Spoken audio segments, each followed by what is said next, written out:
Hello, everybody. Gotta dust off the cobwebs of my voice. I say as though I haven't been talking to my baby for 2 hours. Hello, everyone. Good morning, or good afternoon, or good whatever. Good whatever, as we say out here. Just James, thank you for the 16 months. Gay Baby, thank you for the 32. Rosa for the 33. Beard of Zeus for the 38. Remixed Beats, thank you very much for subscribing.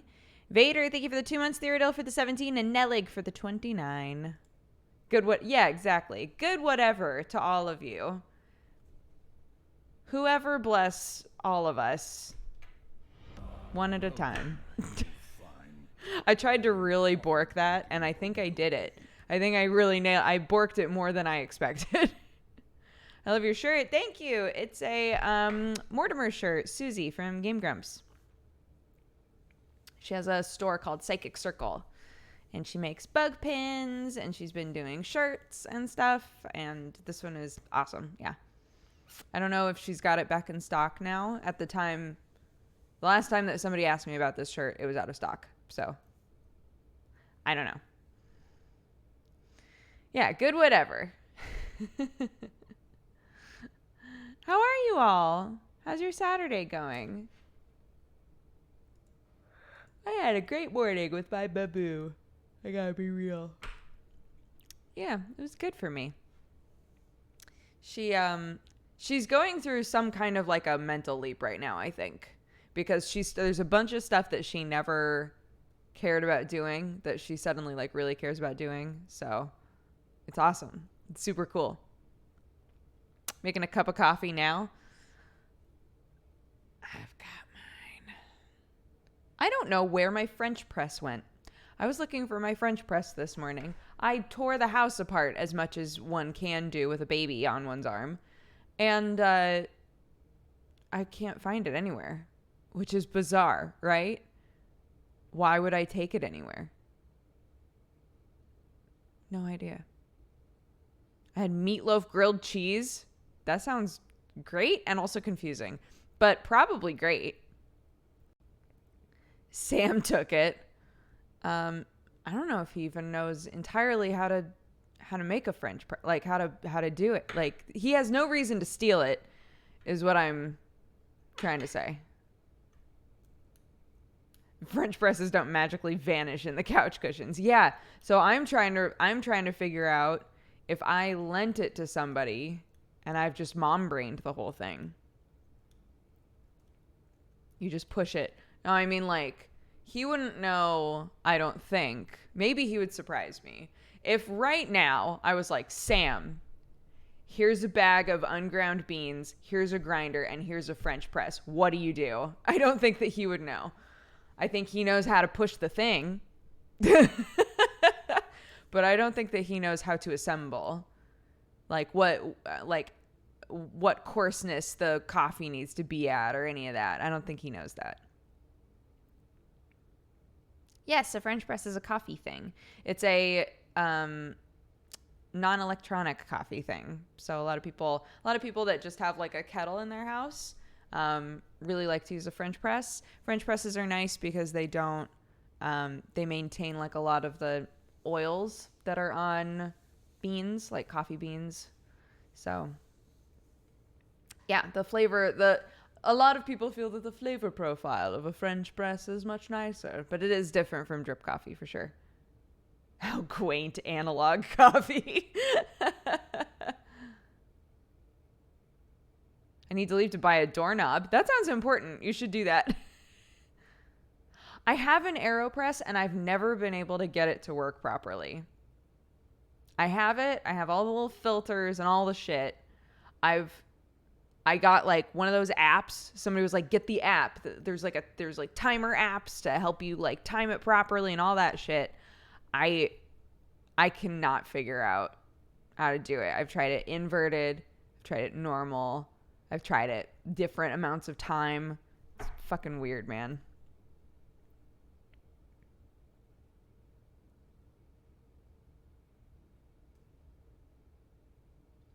No one from England will ever use a French press to make tea. It would be weird to use it to make tea. Although I guess you could. Either way, it's like filtering shit out that isn't supposed to be in the beverage. You could totally make tea with a French press. What am I saying?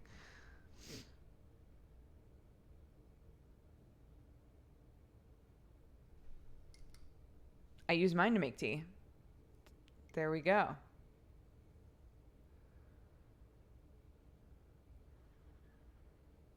I put a little bit of sugar in my coffee and that's it. That's my preferred coffee assemblage.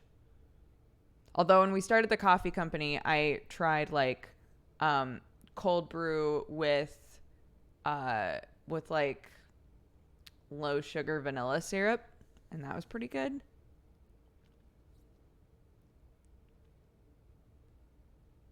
You just need some of that Dodger loose leaf tea. Bam! Yeah, I did used to put a ton of sugar in my coffee. I think the very first time that we did like a coffee purge on my channel was, yeah, when I was putting way too much sugar in my coffee.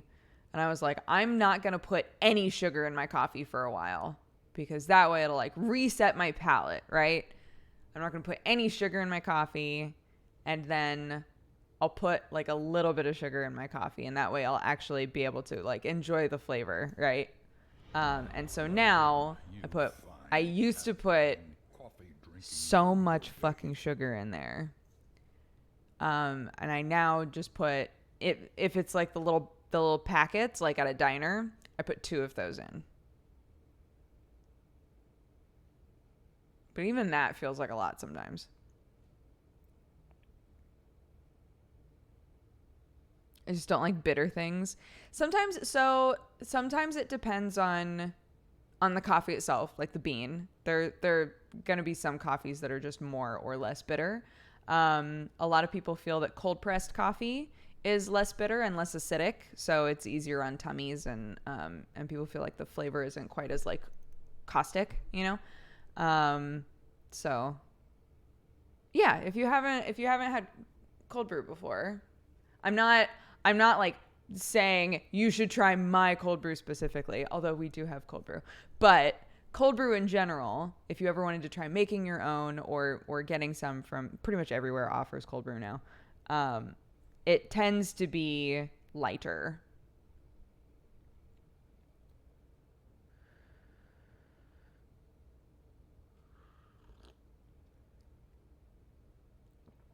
Do you heat up cold brew? No. I don't know anybody who has, really. Most people, if they're going to have cold brew, they just keep it cold. But I'm sure you can.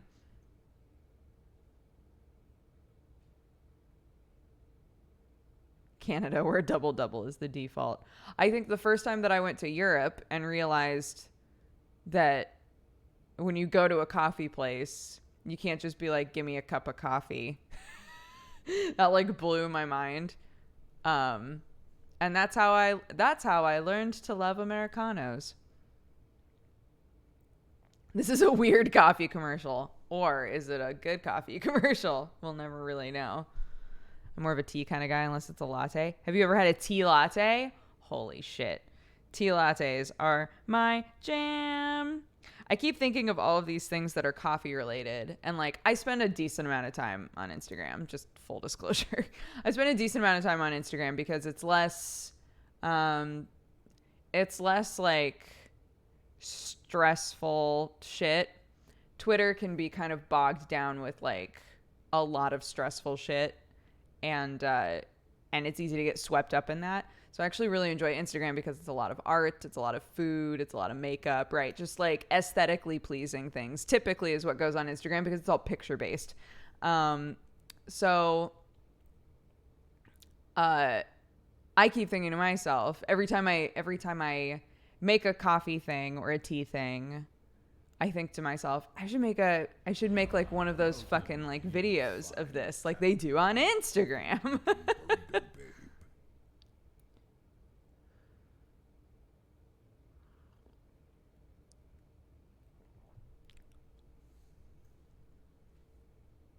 The heckaroonie is foamed milk. Basically, there's like a little spiral whip, and it like steams the milk and also like foams it, like whips it enough that it foams up, but not so much that it, turns into something other than milk. Yes, like to make a latte.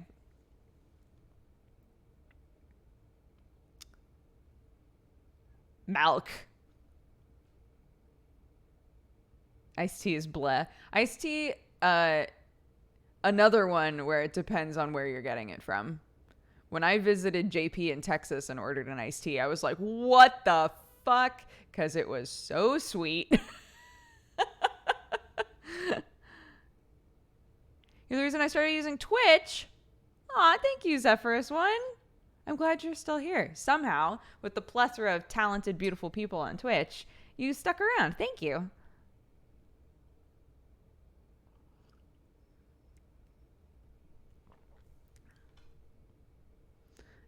Texas and iced tea is basically ordering sugar with a little bit of tea. Yeah, that's what I'm saying. I was like, this is very, very, very sweet tea. Too sweet even for moi. I don't tend to have a sweet tooth, which is one of the reasons why everybody in my life thought it was so weird that I put so much sugar in my coffee, just to like bring it all back around. It's one of the reasons that it was brought up so often, was like, I don't typically have desserts. I don't typically like candy. Like I don't have generally a strong sweet tooth. I would much rather have a big bowl of spaghetti than a cake or a pie, right? Like I'm much more of like a savory palate person, but I always put a bunch of sugar in my coffee. Everyone was like, why? Why do you do that? I was like, I don't fucking know. I don't know. That must be nice. I love sweets too much. I'm grateful because a lot of people in my family have really bad sweet tooths. So I'm glad. Both my brother and I wound up being the like double portions of vegetables, no dessert sort of person, which is weird. Sam, high quality sweet tooth, big time sweet tooth. He can eat desserts with the best of them. Take care of your boxes, please. They literally just got here. Yeah. Oh, very excited. Every single year, we are told that we need to make more expenses. We're like yelled at by our accountants always. Just like, please, just get more things, find reasons to use them for work. Please. Because you're getting boned every year. And so Sam was like, I got you. I know the perfect thing for us to get. And then a big old Cintiq showed up. Very excited. I was like, what? Sam was like, yeah, you should set it up, see if you can get it working. So last night I literally spent the entire night drawing, and it was so fun. I was so excited. It's basically a monitor, but it's a drawing monitor. It's like a tablet monitor. So it's heavy, or I would. Hold on. Is there anything over there? There's a bunch of tax documents over there. I'm not going to aim the camera that way. I'm sorry. But it is here. It's right here. It's right here. Yeah. So I was talking with Danny, and Danny was like, you got to do some fucking art streams, bud. We got to do art streams. So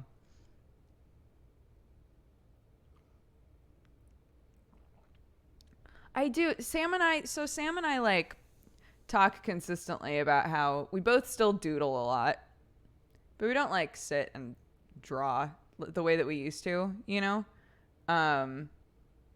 Both Sam and I were the sort of people that were drawing constantly, like all throughout school. And I've talked about this a lot, but yeah, we were both just like, why don't we ever like sit and actually try to draw? Like that doesn't happen super often. I wound up really not liking, because Sam got an iPad, and I was like, I know a lot of people who draw on their iPads. and I really hated the way that it felt. Like I really didn't enjoy drawing on the iPad at all. But I still like doodle on like little pieces of paper and things all the time. And this thing, if you've ever thought about getting one, a Cintiq, it feels incredible to draw on. Like absolute. I was like, holy shit, this is so fun. Like it feels amazing to draw on. So yeah, if you've ever been like, I have the money, I'd like to get one, but I don't know, I haven't really messed with one before. I'm sure there are places you can go to like actually mess with them and make sure that it feels nice, but they're so nice. It's crazy. Yeah, they are expensive. They're very expensive. Literally the only reason that we got one is because every single year our accountant's like, there isn't any big purchase you could make. There's like a big, get a new camera, come on, come on, help us out here. Cause you're just giving that money to the government. Like just buy stuff. So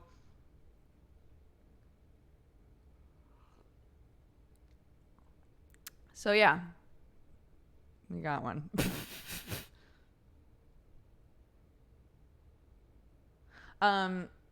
Yeah, Danny and I have talked about, I'm going to be doing a couple of designs and doing some work for the Cat Gang, so I can use it for that. Also do art streams, and yeah, I'll find reasons to use it. Faux show.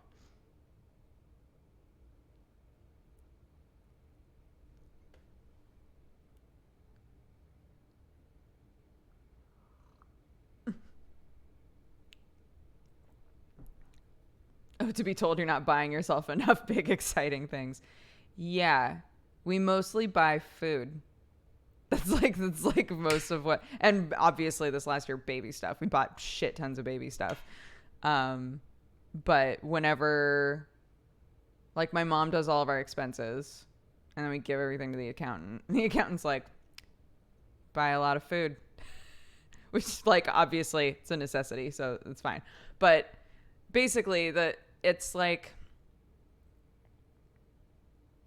the logic there is, if you're having to give a ton of money to the government, if you can figure out ways to donate a bunch, which I made a lot of donations this last year, if you can donate a bunch of it and also like buy big things with some sort of a reason for it that relates to your work, and if you can prove that you used it for work, then that's better than just giving the money away, you know?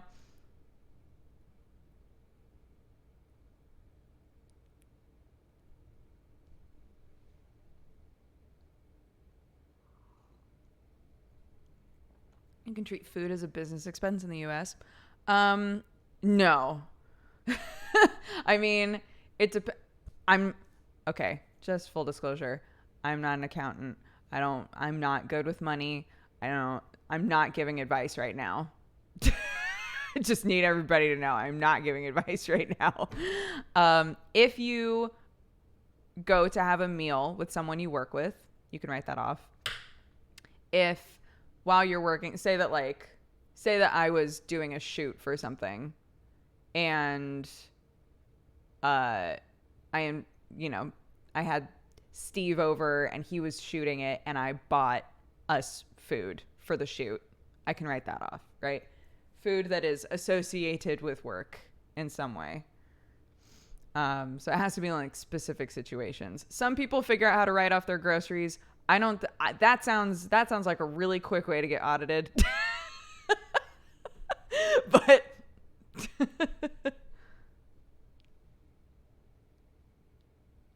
what's the point? What does it do? What do you mean?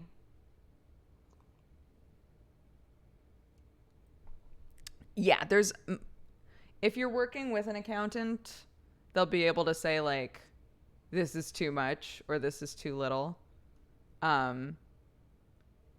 Basically every accountant I've ever worked with has said that all of our expenses are too small.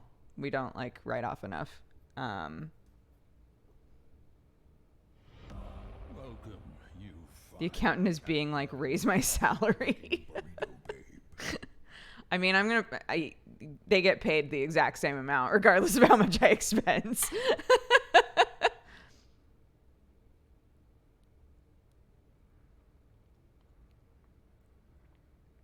Don't cheat on your taxes. That's how they took down Capone. Maybe. I don't know a whole lot about Capone. Capone? I don't know. Fuck it.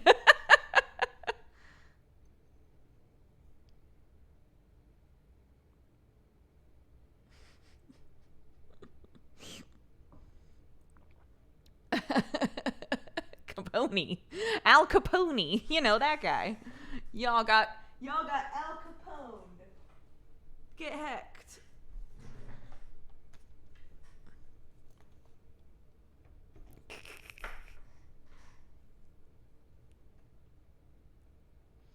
If you weren't a Twitch person, what would you be doing for a job?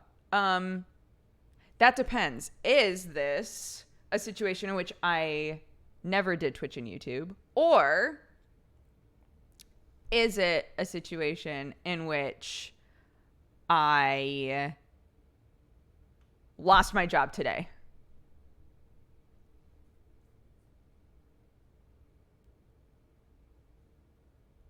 Both? Okay. If I had never done Twitch and YouTube, I would have gone to Ohio. At least I would have applied for a fellowship program in Ohio to learn how to make armor for movies. And because at the time I had just gotten my degree in theater, focusing on prop and costume work. And yeah, so there was a fellowship at an Ohio school that I really wanted to apply for that was entirely armor based. If I lost my job right now, I would probably, if like YouTube and Twitch for whatever reason fell apart, I would probably try to get a hosting job. I have a lot of experience with teleprompters and doing hosting work. So I would probably reach out to everybody that I know that is running like big events and stuff and see if anybody's hiring. And if nobody was, I would probably try to like throw myself fully into both Cat Gang and the coffee business, and be like even more involved in those. Yeah. I was talking with Danny and I was like, I sometimes daydream about learning how to do like proper screen printing. Like, I think that it would be so cool to like actually screen print shirts and things like that. But I've only ever done it bootleg style. I've never done it with like proper screens or any of that. And I don't even know if that matters. I don't know if that makes a huge difference. I found out recently, both Steve, again, Steve, who has shot a bunch of stuff for us in the past when I was doing a lot of YouTube. He's a great friend of mine.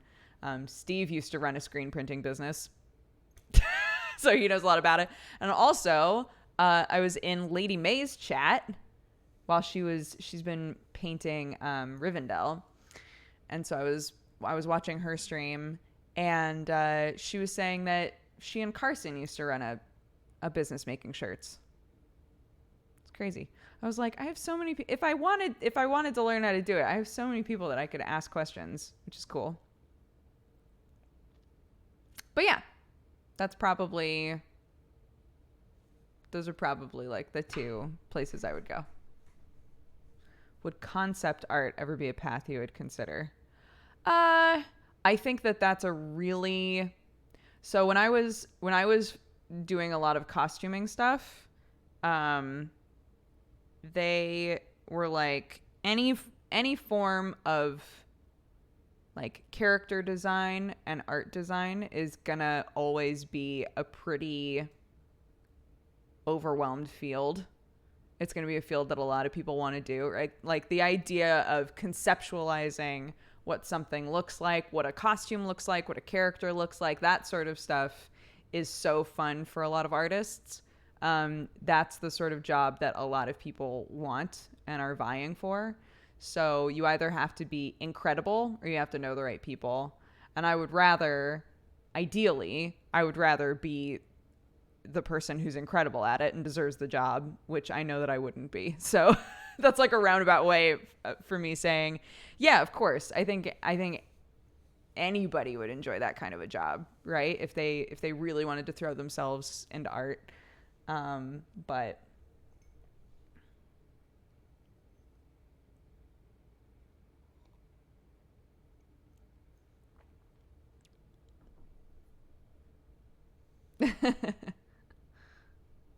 it's always good as a hobby. Yeah, I this is gonna sound really hippy dippy. I just need y'all to know that ahead of time. It's gonna sound real hippy dippy, but I had so much fun last night drawing. Like, I literally didn't want to go to bed because I was having so much fun. And I was like, why don't I draw more? Every time I like really sit down to draw something, I feel so happy. Like, it's so fun. I was watching a video. There's a YouTuber that I've followed for a long time. Sarah's Vegan Kitchen. She's so cute. She does lots of like mental health stuff as well as food stuff. But she made a video where she was like, I've always loved music. I've always done music, and it makes me feel so happy, and it moves me, and I just love it. And I've never let myself just enjoy making music because it's never been my job, and it's never been like a hobby that I felt like I was good at. But maybe I need to just acknowledge the fact that it's like really important to me, like that music's really important to me. And I kept thinking about that while I was drawing last night, and I was like, maybe maybe it's okay to acknowledge, like, I don't spend enough time on art. I don't draw like I used to, but it really does like affect me.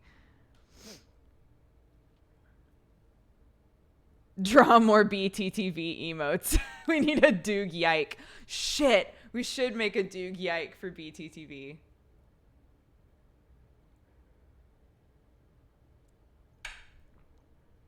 That video was cute. She's awesome. She is. She's great. Yeah. Oh, yeah, absolutely. There's also, on my Instagram, there's a better picture of it. But, yeah.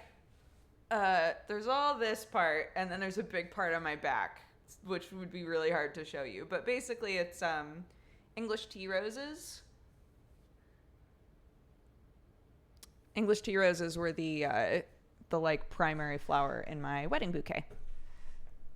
And I loved them. I thought they were gorgeous.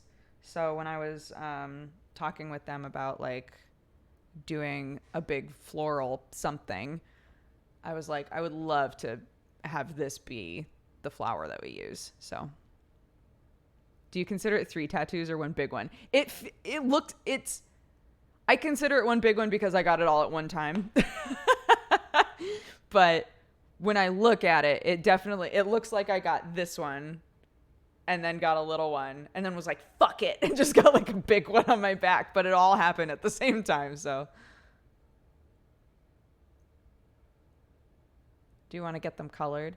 No, they're actually, it's funny. Even people who are right next to me don't always realize that there's detail work in there, but there is like gray detail in the flowers. And also, I kind of love, there are people who have kind of light black and grays like this that let their kids color it with like non-toxic markers and stuff. I think that's really cute.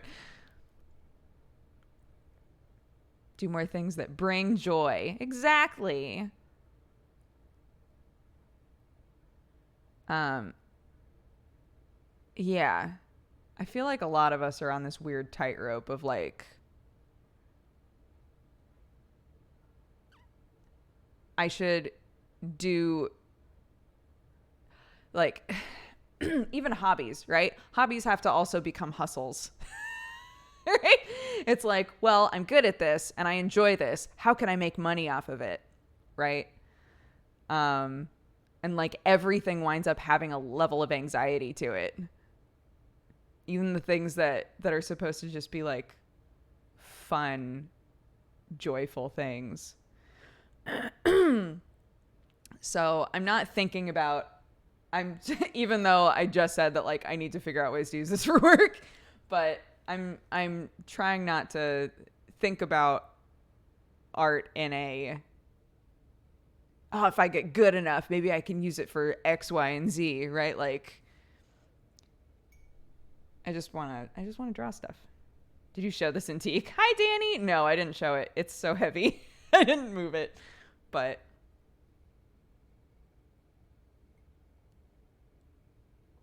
it's smart thinking though, if you can do what you love and survive off of it. Sure, but it also, I think that, and maybe it's a product of the economy, I don't know, but I think that everybody is encouraged to think about everything as a potential career or as a potential way to make money instead of just letting themselves enjoy it, right? There are things that when I think about them, they are completely devoid of ulterior motive other than this sparks joy, so to speak. This brings me joy. Gardening. I absolutely love gardening. I love growing plants. I love the whole process. It makes me really, really happy. And there's no ulterior motive.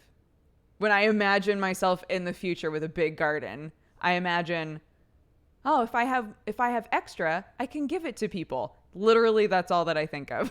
Like, I could can some for the winter. Like, it's just I guess what I'm saying, I'm not the best person to be giving this message, right? Because I'm a person who got a degree in a completely different field and wound up was encouraged to make YouTube stuff about video games because I had a bunch of friends who were gamers and a lot of women weren't really consistently doing content.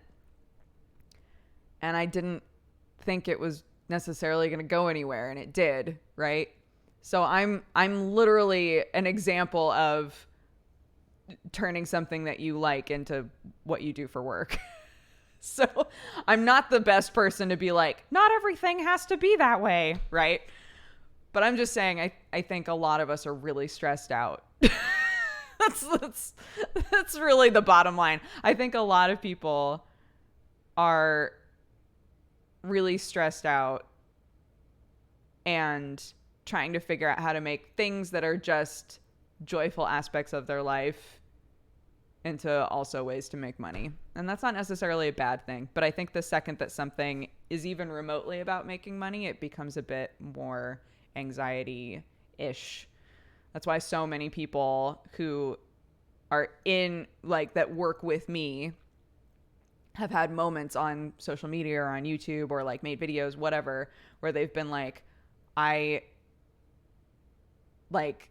playing games isn't as fun for me, maybe. Or they say I used to really enjoy editing, but now it stresses me out, right? The sort of things that draw people toward YouTube, it becomes littered with all of these other variables.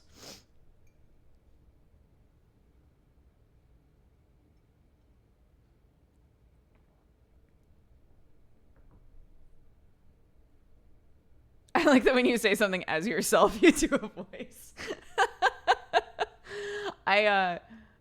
My mom and dad used to point that out all the time. Whenever I would talk as my brother, I would talk like this. My parents would be like, that's not what he sounds like. But I love that you do a voice for your brother. It's weird. The other thing that my mom used to point out all the time, which I actually stopped doing, I think because it was pointed out to me, is that my mom noticed that whenever I would sing a song, I would imitate the person's voice. So say that I was singing Nickelback, right? I would try to imitate exactly how the singing is in Nickelback, and my mom would be like, that's so fun. It's obviously, an aspect of that theater personality you've got. And I once I was really aware of it, I was like, Oh God, that's weird, huh? Look at this photograph. Every time I do it makes me laugh. Like I can't just like sing something normal.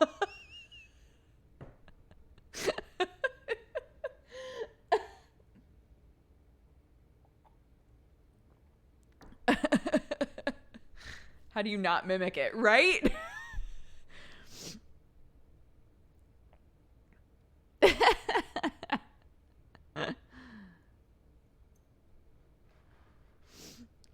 I was where you are almost 20 years ago. There's a huge field for taking your art, making it digital, and selling it online. It's not my main source of income.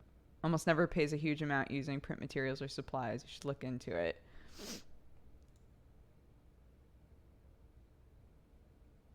Mimicking is normal.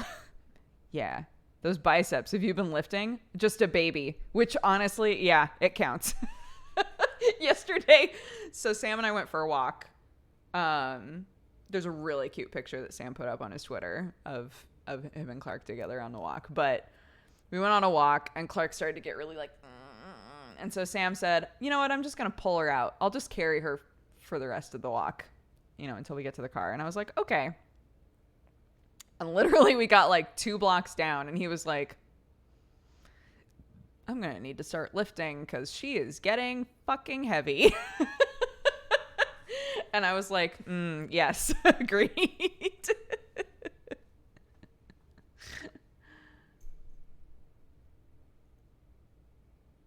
Clark's throne is Sam.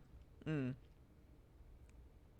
only held a baby. I've only held a baby once, heavier than I thought he would be. Yeah, babies, they get so heavy. But there's like a curve. So obviously when they're really small, easy to carry. And then they get bigger and bigger and bigger, and they start to enter like the toddler stage where they're pretty heavy and they're building muscle, and like you're like, Jesus Christ, this is a heavy kid. And then there's a curving point where they kind of help you out. So like, for example, Aaron and David's daughter, Kaylee, I can carry her around easy because she knows how to hold on to me. And that helps, right? Like she knows how to help me out.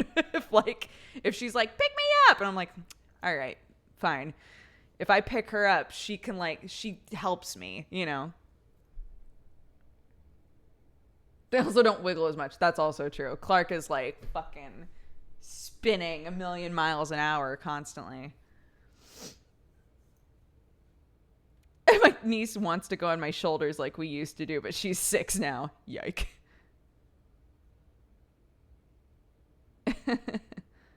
They say babies are the best weights. They get heavier as you get stronger. So it's like adding weights on your bar. But damn, at some point you just can't keep up. Yeah, dude. You should do voiceover work for animation. I've done voices for games. But pretty much every time, I'm hypercritical. Pretty much every time I hear my voice in a game, like I hate hearing my voice in Monster Prom. I absolutely hate it. And when I was recording it, I was like, yeah, this sounds all right. But once it's in the context of the game, it feels weird to me. I don't think that I've ever done a voice in a game and liked it. Like heard it back later and thought, yeah, that was good. I nailed it. I'm the Slayer in Monster Prom. The Monster Slayer. She's kind of like a rare event character. Not super rare. She shows up fairly often, but she's not like one of the main characters. You can do an entire playthrough and never see her. Monster Prom is voice acting. It has like, everybody does like flavor text.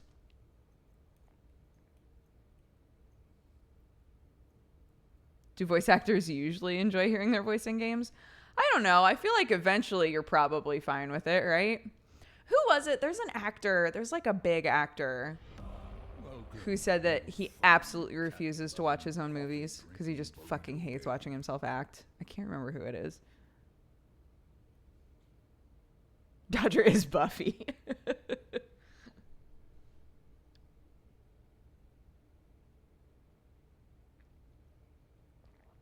I miss the voice you did for the Cat Merchant and the Prince. It's a lot of people. A lot of people feel that way, apparently. Yeah, maybe Johnny Depp's who I'm thinking of.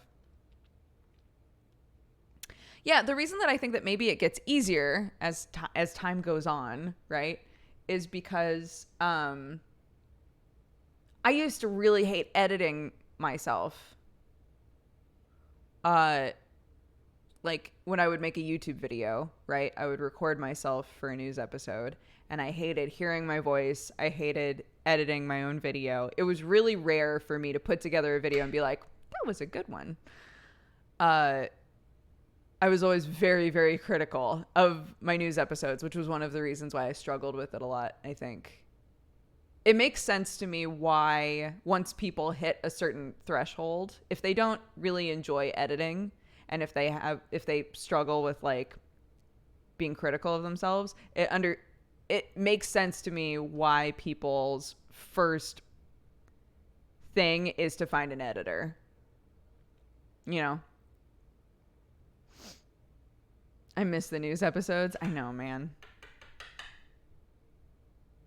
It's awful to edit yourself. You get very you just get really in your own head. You know.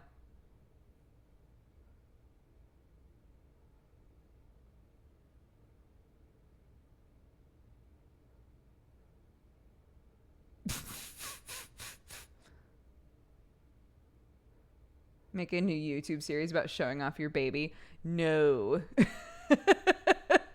I would rather, I don't want to do anything that is along the lines of like, look at my child, give me money. I already feel weird enough that she comes and says hi almost every stream.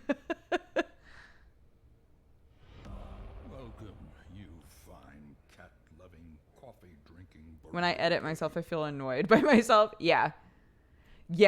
If I try to make a joke in a video, I'm like, that was a fucking stupid joke.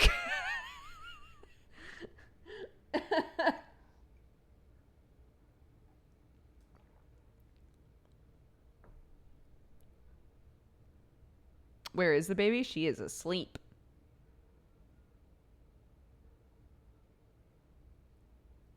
Exploited childhood actor. But I love your stupid jokes. Thank you. Yeah, and I got more and more used to it, and I got less and less critical of myself, but just do live news if it's something you actually miss doing. But Lane does that now. He's been doing it for a while. Lane does like a morning news show now on his stream, which is super cool. So flip side, I still love the look how cute my husband is moments. My husband's very cute, to be fair.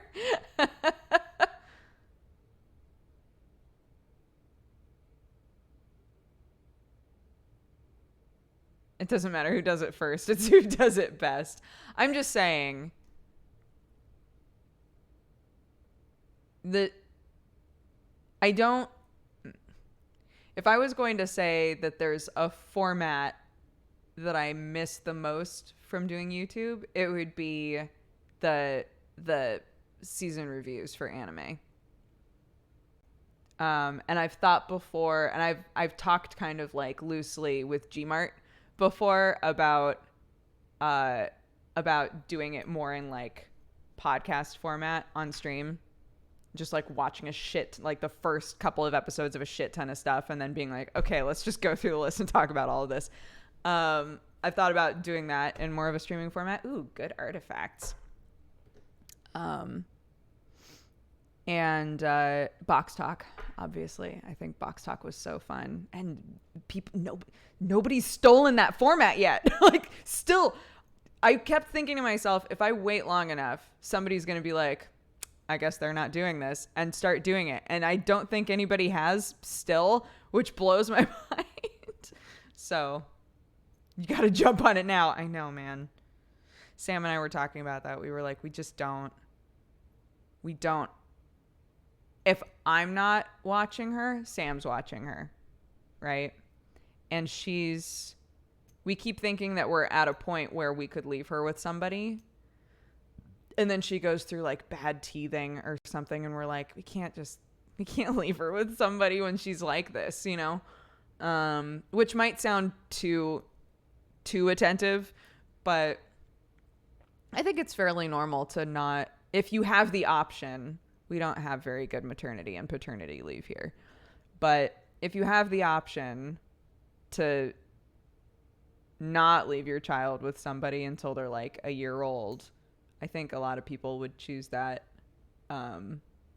So we have people come over when she's already asleep, which she goes to bed at 7, which is nice.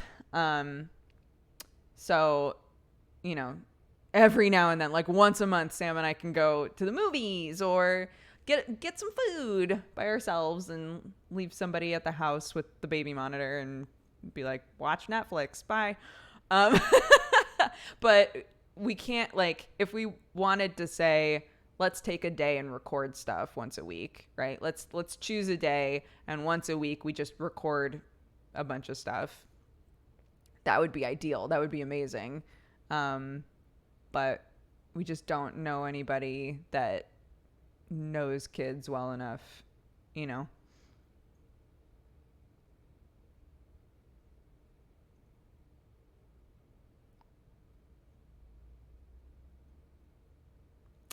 Yeah. I think I honestly believe that a lot of the trap that happens with streamers is comparing yourself to other people, which is the same with a lot of like self-employed work things, you know? Danny and I were talking about how common that is with art, pulling it all the way back around. But like, I think a lot of times you get obsessed with your own growth because you see the growth of other people, right? So I know that there was a point where I was like actually pretty high up there, right? Like I was in terms of sub numbers, I was pretty high up there, especially for like a female. I was doing good, right? And a lot of people have overtaken me, which is fine. Because that's just how it goes, right? With YouTube, I was never at the top. I probably will never be at the top on Twitch. But if I look at myself and I look at our community and I look at our viewers and I look at our sub numbers, like, we do great. We do great. And I can't, like, the only way that I can complain is to look at other people and say, but they're doing better. You know, even when I got much more strict with myself about like, I'm taking days off during the week. I'm, you know, once we had the baby and I was like, okay, I'm going to stream like this amount of time and then, you know, and then be a mom. Looking at how the numbers have always evened out, we're fine. We're totally fine. It's only when I look at other people and I obsess over, but they're growing and I'm not, right? Or I'm at a plateau right now and that's frustrating. It's fine, right? We've got an incredible group of people that watch us. We've got, you know, it's like, I've got the ideal situation for somebody who has wanted to be a mom for a long time. I can't complain. Welcome, you fine cat-loving, coffee-drinking... BZN, thank you so much for gifting a bunch of subs. Appreciate.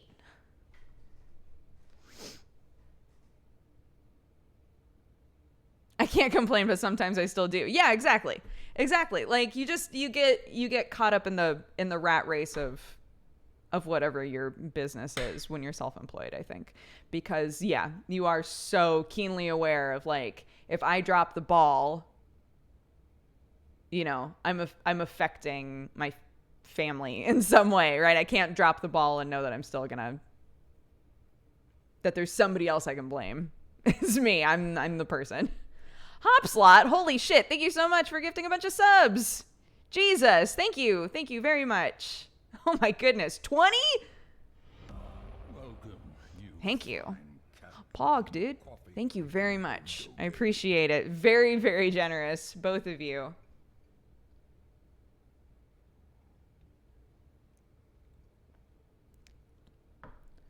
Pog, dude.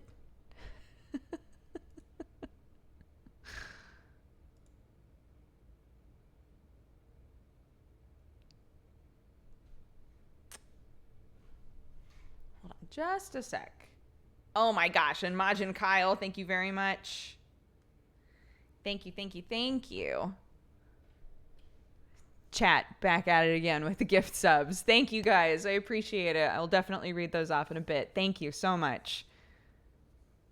I was not I was not trying to create a situation where everybody was like, poor Dodger. We should really gift her some subs. I was trying to say the opposite.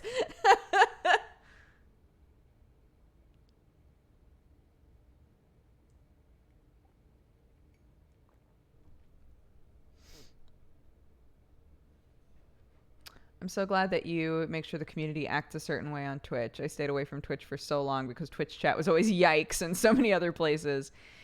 Yeah, it took a while.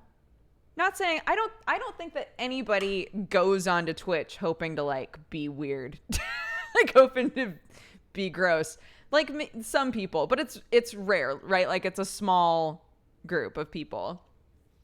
I think that a lot of times it's just needing to take the time to say, this is what's okay here. You know, that joke you just made, we don't make that joke here. That sort of joke we don't make here. It's fine if you want to make that in your own personal life and other places that you go, just don't make that joke here. You know, it really can just be that simple, and people push back, but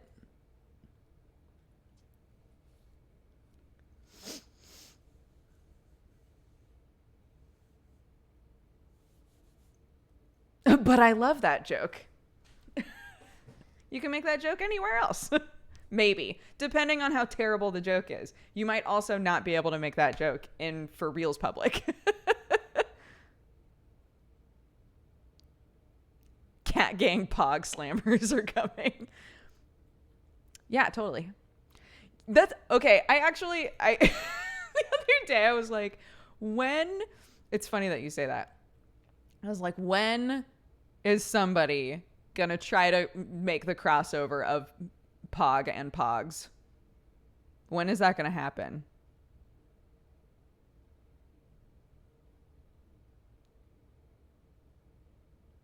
Octo's community, which is many of us, is fucking wild. Totally. So like there are jokes you can make in Octo's chat that you will absolutely get timed out for here. There are jokes you can make in Sam's chat that you will absolutely get timed out for here, right? Like, and I understand that sometimes that's difficult, the like swapping between communities and being like, what's the tone?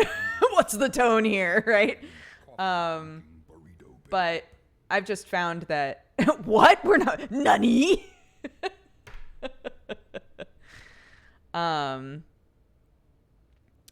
But yeah, we've just found that it's worked best for us to be a bit stricter because people occasionally do come in and just say something that's like pretty much not okay.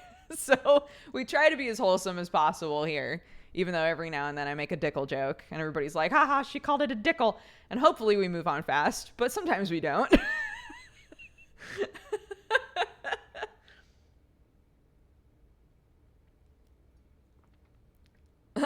A what?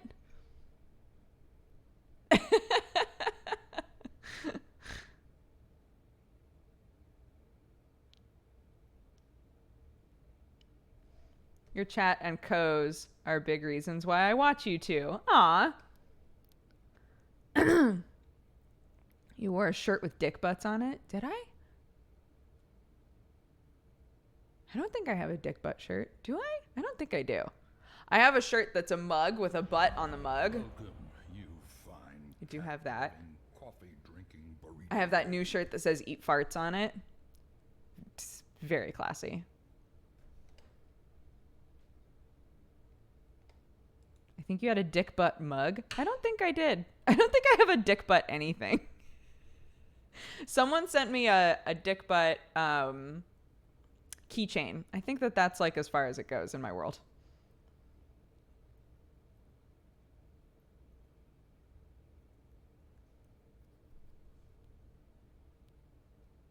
You wore a shirt with eat farts on it. Yeah, exactly.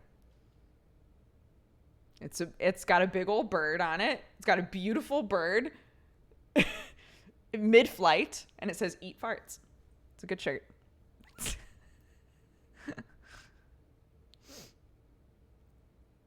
Why no follow age command? I'm pretty sure you can see your follow age if you hover over yourself in chat. I'm pretty sure. People would spam the follow age command, so we got rid of it. Are you still doing Manga Pod with Aaron? Yep. We did, I wasn't on the last one, but they did Robot X Laser Beam.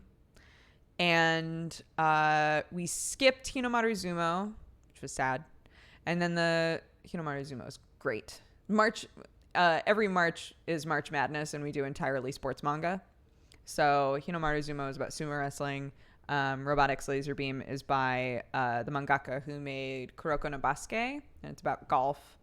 But apparently it was very boring. I didn't get very far into it. And then beginning of the month was the mountain climbing manga.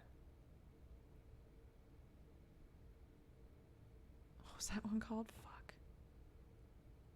Somebody's gonna know. I know. I heard ReZero is getting a season 2.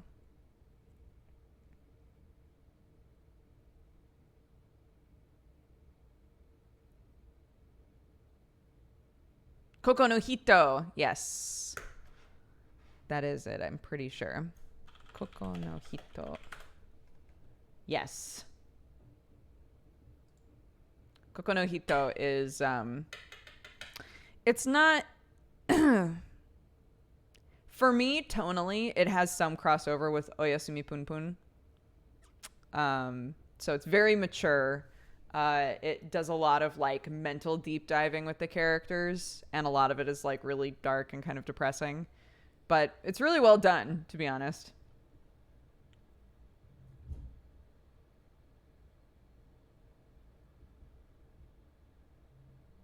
Oyasumi Pun Pun is so good. It's a wild ride. Yeah. I like to listen to your streams while I paint. Aw, that's awesome. I'm watching with anticipation for Vinland Saga. Me too. Vinland Saga. You know, I have to say, unpopular opinion time. I think everybody was way too critical of the trailer for season 2 of One Punch Man. Like, way too critical. They put out a trailer. It's a different studio. Different studio, different people. And it honestly looked fine. It doesn't look the same. It doesn't have the same like impact, but it looked fine. And people are acting like they would rather just not get a season 2 at all. Which, like, we haven't even seen an episode. We don't know what it's actually going to feel like or look like. I don't know. People just get so intense about shit. So yeah. It's not going to be the same. Different people. Things look different. The characters look slightly different.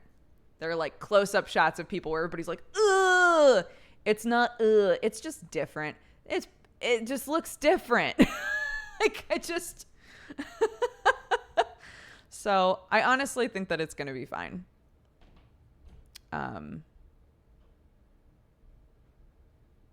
If they want the best one anime, go watch Mob Psycho 100. Yo, season 2 of Mob Psycho has been so fucking good. It's been incredible. The animation they showed is quite bad. It's not, though. It's not bad. It's not Madhouse, but it's not bad. Like, I honestly think that it's going to be fine.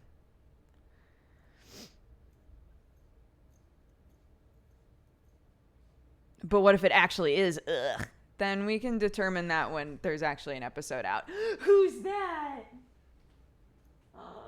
Is that a cute husband and a cute baby? Is a cute husband and a cute baby. High five. Good job. Yay. Come here. Oh, let go so I can actually take you. Wacha. Can you say hi? Mwah. Can we wave? Wave. Hello. Can we wave hi? Hi. Hi. She's not convinced today. Hey, honey. Yeah. There should be formula on our doorstep. Okay. Oh, good headbutt. Good headbutt. She doesn't trust chat, smart kid. What? Hi. Hi. Do you like my ring? It's got numbers on it. It spins. See? The idea is that I could spin it and use it as a D20, but it doesn't make full revolutions. Huh? Did you order a package? Is it the vacuum? Yeah. Mommy's vacuum is here. Mommy's new vacuum is here.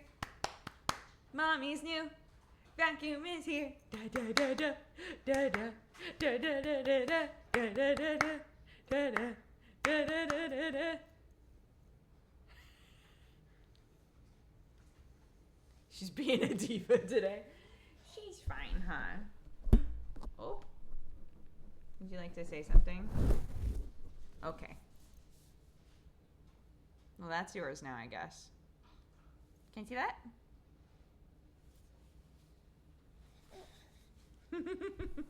Ooh. That might be a little intense for them. That full naked audio contact, huh? Can I see this? What is on your mouth? You okay?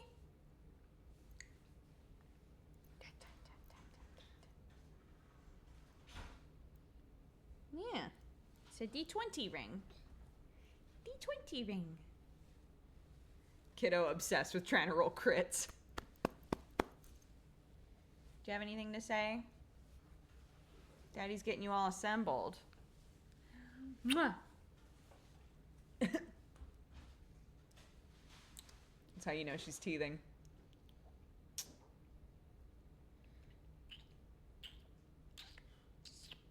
Is that funny?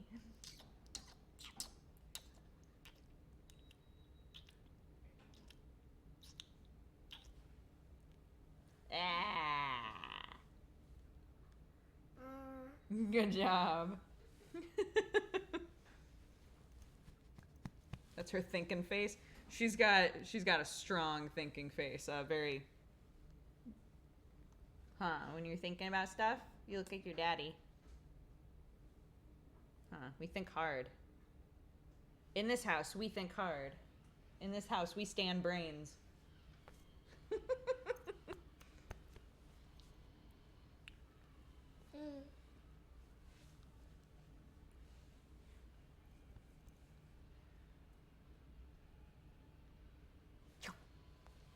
Where do you work out? At the library.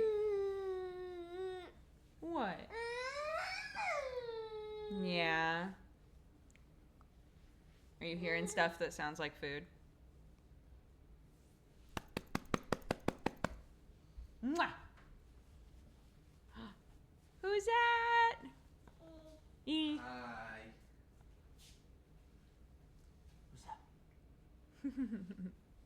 Is that Daddy? Daddy?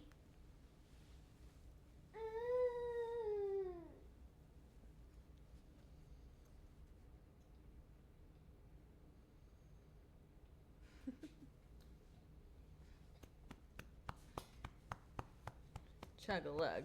Such a daddy's girl. I know, man. Nico, I love you. Have fun. Goodbye, mother. Goodbye. Mwah. I love you both. Sam looks like a Game of Thrones character. Recently, he's been told that he looks like so many different people. He was like, I could cosplay lots of people. Clark has the best animation frames.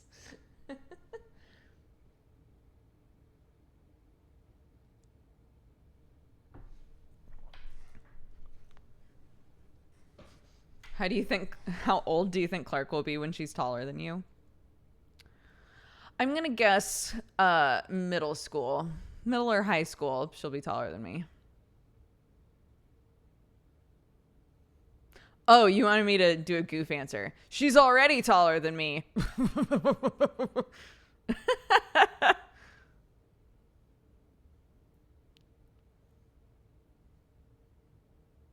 Hi, Joe. Ah, Joe. Hold on. Let me VIP you, dude. There we go. There we go, Joe.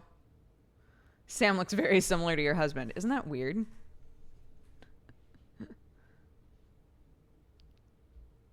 You got until she's at least 9. Let's see. When I was in middle school, kids that were way younger than me were already taller than me. And then I never really recovered. I just couldn't catch up again. I'm 5 foot. When I graduated high school, I was 4'9". And then I hit 5 foot a couple of years ago. Maybe 4 years ago. So from 18 to 25, I was slowly growing.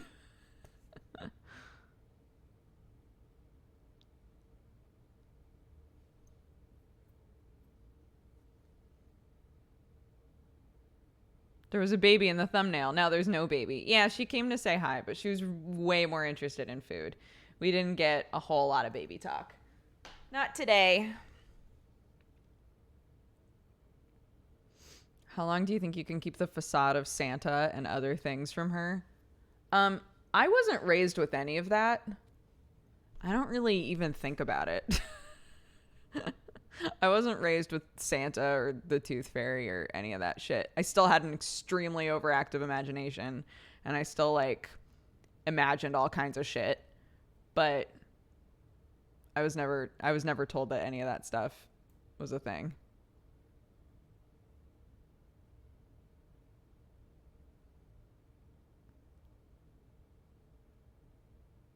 You gotta have a house Bulma instead of a house elf.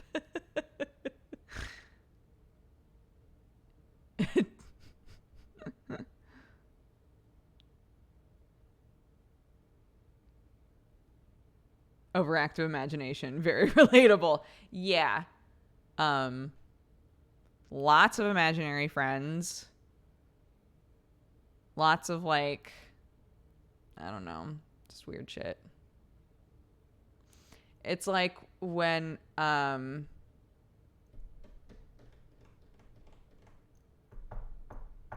da da da da da da da. Da, da, da, da, da, da, da, da. Is this about to get dark? No.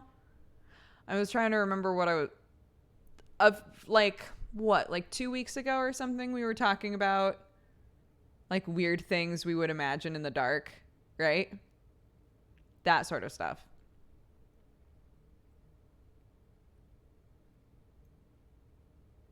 And Beerus-sama brings presents to this house.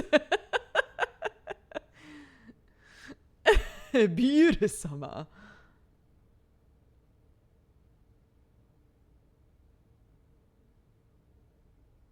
Yeah, Spider-Man in my basement. a Teenage Mutant Ninja Turtle in the tree outside of my bedroom. I thought that there were bugs all over the floor. All that kind of stuff. My sister apparently had a ton of imaginary sisters. Amazing.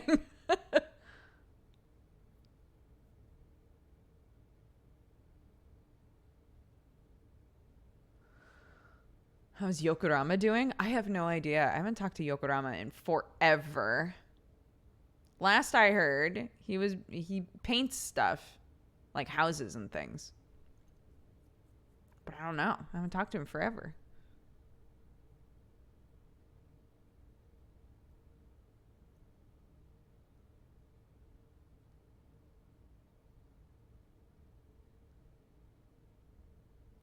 Oh, my way of not being afraid of the dark was believing my plush tiger brokered a deal with the scary things to leave me alone. Amazing.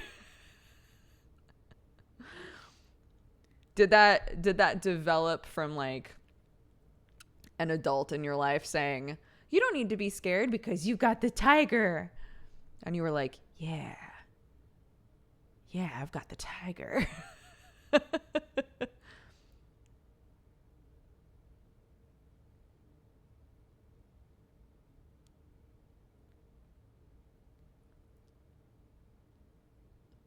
I had 3 imaginary horses and 3 imaginary dogs. It was wild. Yeah, I don't know.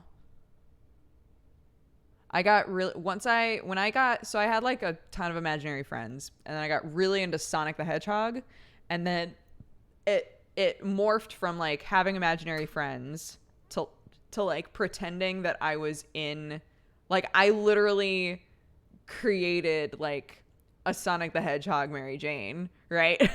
For myself. That was me, a self-insert of me in Sonic the Hedgehog. And as I would watch the episodes, I would pretend that I was in the episode with them. Like that kind of shit. So it like slowly morphed into something different.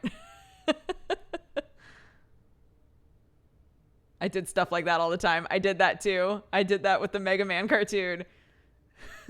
Yes. We are powerful. We were in those episodes.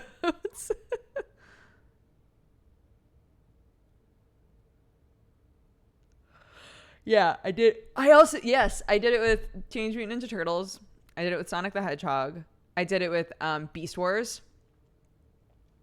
What else did I make a fucking OC for? I'm trying to think. I did it a lot though. Definitely Dragon Ball. I definitely made a Dragon Ball OC. But with like Dragon Ball and Sailor Moon though, it was basically just, what if I as myself, because I was like a little bit older then, what if I as myself, like what if one night Luna came to me and was like, you've got powers, bitch? Like I would be so excited, right? So I would imagine like if I had powers, what would I do with them, right? What planet would I be? All that shit.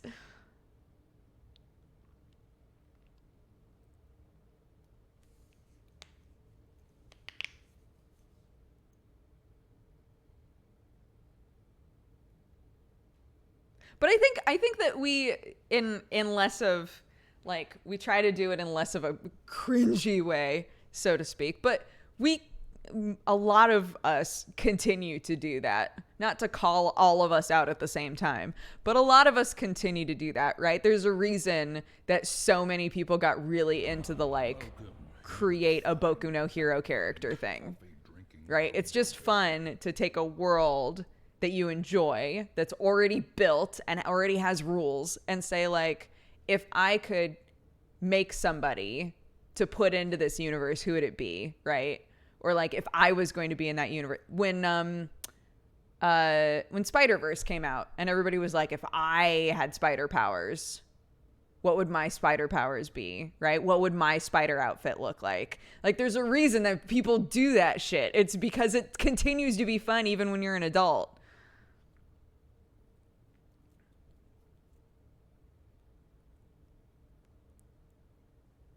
Yes, that's a classic. What bender would you be?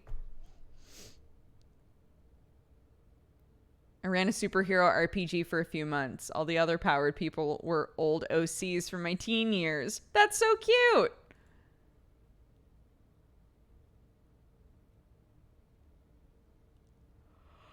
It's like picking your Hogwarts house. Any of that stuff, yeah.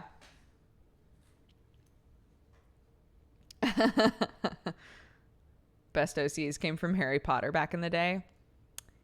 Yeah, I guess like for Harry Potter, it was almost easier, right? Because it was just, what house would I be in? And then everybody learns the same magic pretty much. Like it's like wizards versus sorcerers, right? In Harry Potter, everybody's studying the same shit.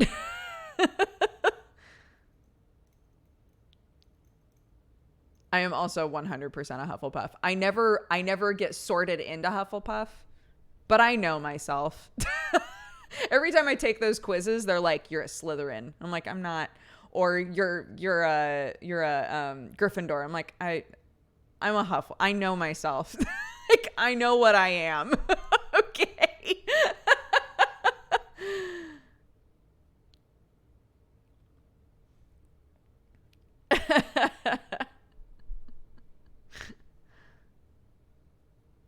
One of the things that I love about sort of like, let's be real, the Harry Potter universe has developed beyond what's in the books, right? Like the sort of things that people just accept about the Harry Potter universe is not constrained to what was written down, right? And one of the things that I absolutely love about what everybody kind of like assumes about Hufflepuffs is that they just don't give a fuck about the houses. Like everybody just kind of assumes like, yeah, the Hufflepuffs would just be friends with everybody. Like if they wanted to be friends, they would be down and they wouldn't care. And I love that because I think that's totally true.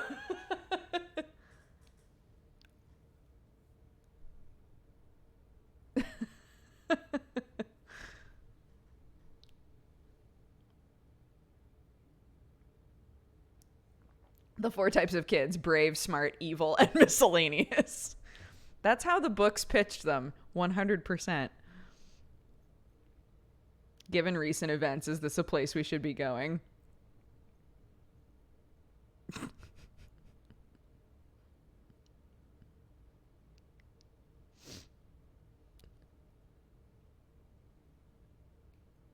I wish Hogwarts was on the moon. They could make a wizard house on the moon, probably.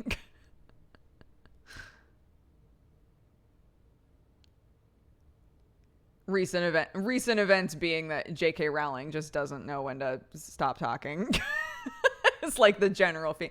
We don't need. Let's immediately change the topic, but like that's, I'm assuming, what they're talking about.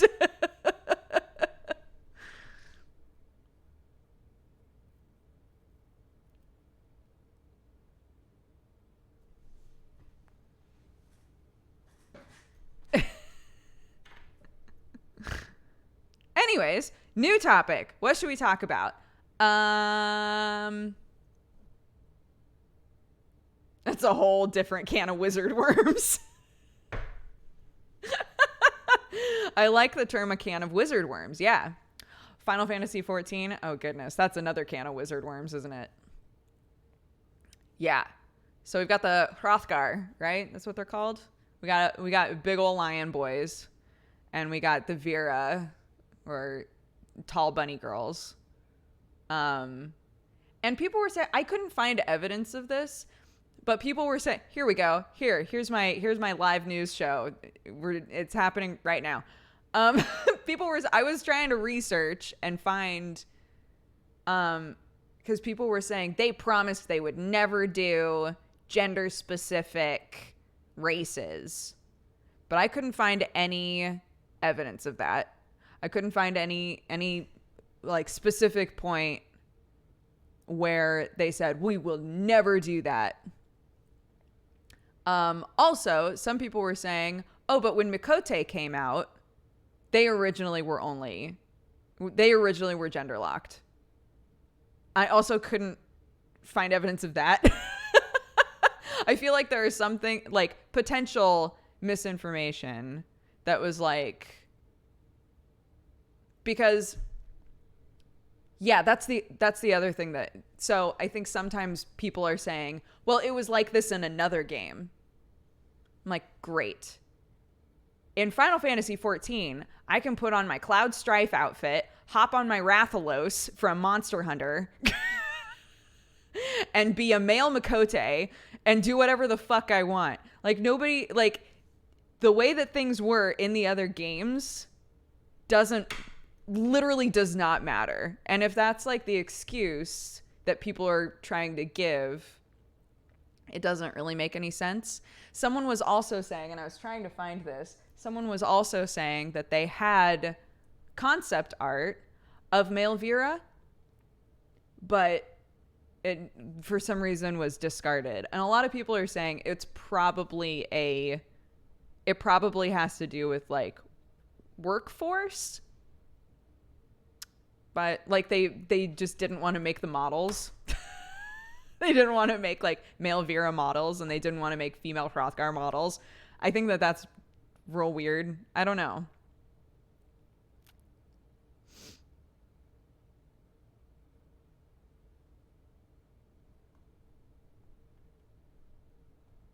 Yeah. Yeah. So like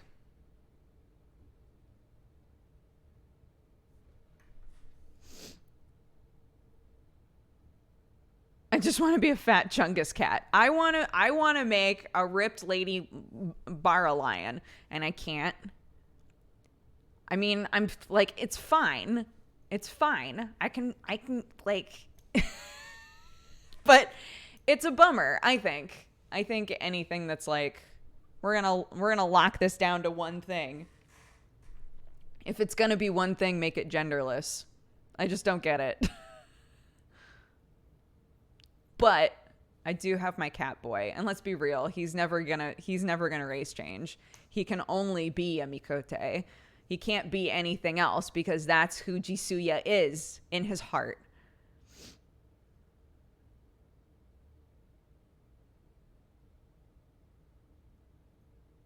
Yes, there is so the other race that they announced is Hrothgar, and as a lot of people assumed, the other class that they announced is Dancer. Would you race change to a fat Mikote? Maybe? Yeah, Cryon Studio, all of my like figurines and stuff are still back at the office.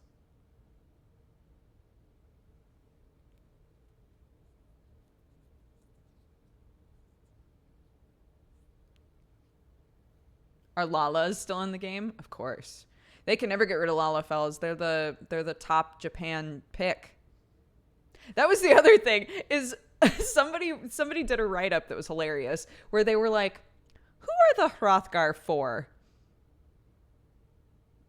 Like, what region really wanted the Hrothgar? Like who are they playing to right now? Because the like Hulka Burn and Love position is kind of like picked up by Rogaden, right? So now it's just like Lion Rogadens basically.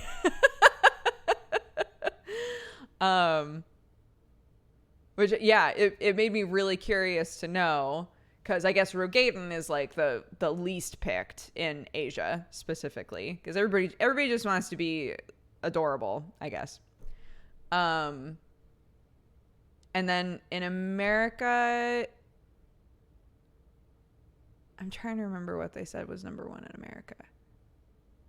But Lalafels are number one in Japan, I guess. Female Mikote and female Aura are at the top. That makes sense to me.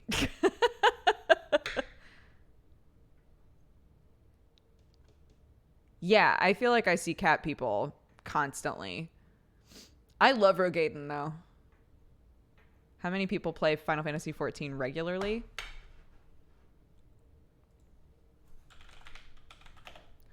Final Fantasy players.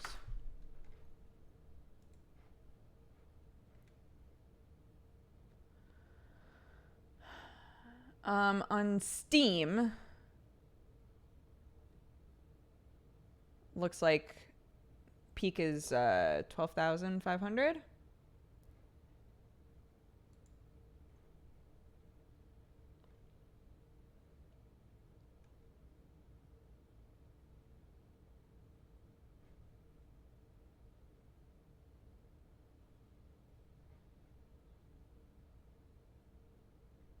Like for it to only be Steam at 12,500, like that's like a healthy MMO, honestly. Oh yeah, I was looking up coffee gifts. I was gonna add a gift to my tweet, and then I ran out of time. And then the song ended, and I was like, well, fuck. Send tweet. Start stream.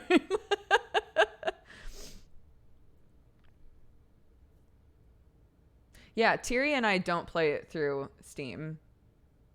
So we are not included in that number. Also, that's not including people who play it on PS4. Do they still...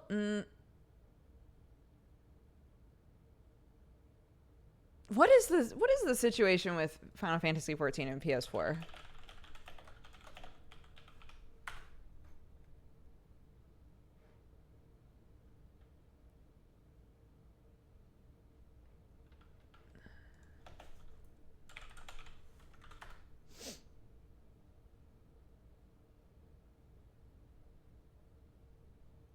You can't play it on PS3 anymore, right? It's only PS4?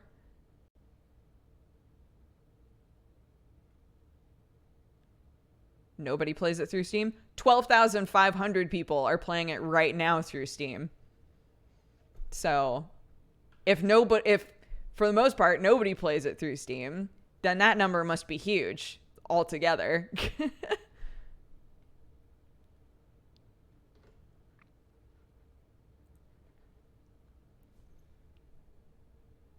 A lot of people wanted the dancer to be a healer. Yeah, it's a DPS, which I think is interesting. I don't know. Do you guys really feel like they need another healer? What do we have right now? We have White Mage. We have Astrologian. We have 3 healers. Scholar, right? Scholar counts as a healer.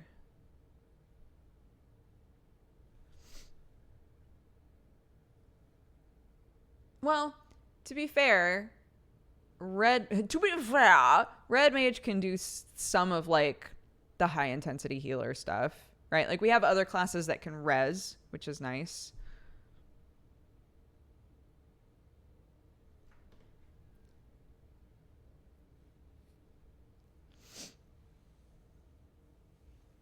I don't know. I chose a class that punches shit.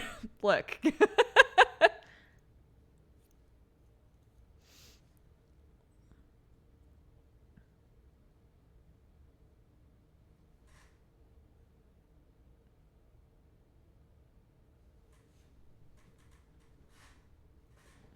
Are summoners good? I don't know. Tiri plays a summoner scholar. A lot of people, if they take scholar, they also do summoner. There's just so much crossover there that why not? So Tiri occasionally is oh wait, no, she's always summoner. She's always summoner and is occasionally scholar. I got it all mixed up. From playing with her every week, it seems like summoners, the rotation can be really finicky.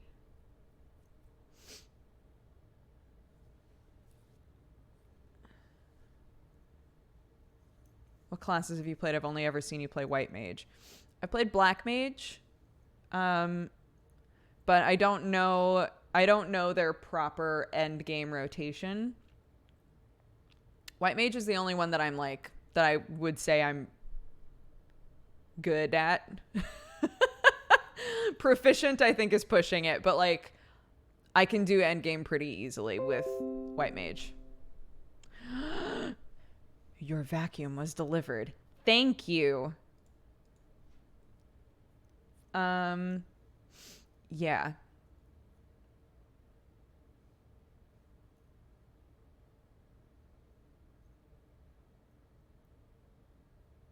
I used to play Monk. If I was to play a healer, I would play Scholar because they get fancy top hats. They do. That is also true. Vacuum unboxing stream. Oh my God. I'm honestly, I'm not being over dramatic right now when I say I'm so excited to vacuum when I'm done with this stream. Like, so excited. For anybody who doesn't know, there's a vacuum, a cordless vacuum that I've wanted, that I've like had like on watch for over a year, and I've wanted it so badly. And since Clark has been mobile and is moving around all the time, I sweep 2 or 3 times a day, and it's just a nightmare. Like I have the Swiffer, right? I have a Swiffer, but it doesn't pick up the sort of stuff that she's going to try to put in her mouth. So I have to sweep. Our current vacuum is fine, but it gets like gummed up all the time, and it doesn't pick stuff, and it's big. It's just like clunky. So I keep looking at this vacuum just being like, oh my God, cordless vacuum. What a fucking dream. And I was talking with Cry, and I was like, Cry, I've been looking at this vacuum for so long, and I want it so badly, and I just spend so much time sweeping. And he was like, you should buy it. And so I bought it.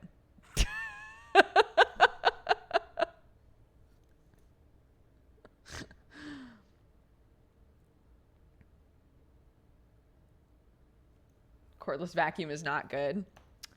I guess we'll see.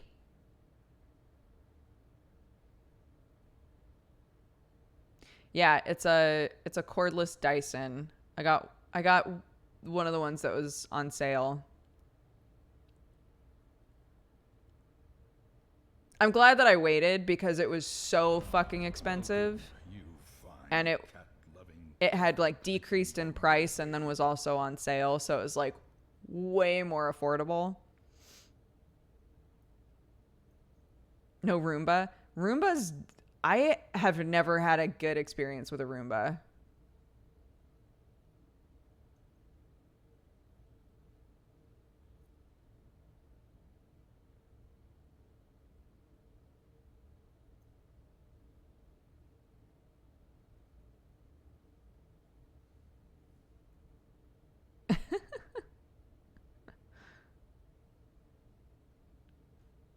Roombas suck, but not literally. Yeah, exactly. Like we got one to deal with the pet hair like years ago, right? We got one to try and deal with the pet hair, and I didn't even really notice a difference, and it left stuff behind all the time. And I was like,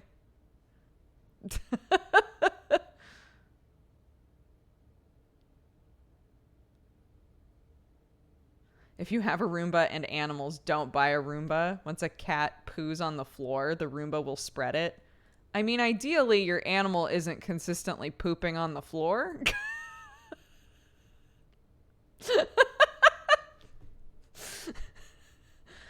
If you have an animal that constantly poops on the floor, I'm so sorry. I don't know how to help you with that. They will to assert dominance.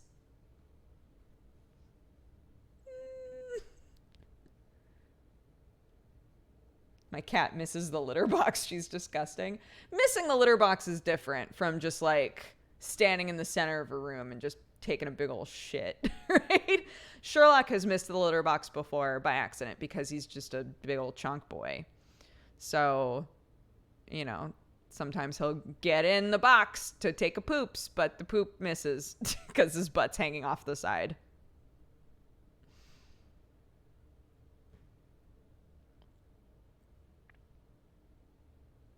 I'm dying at work. Save me. Aw.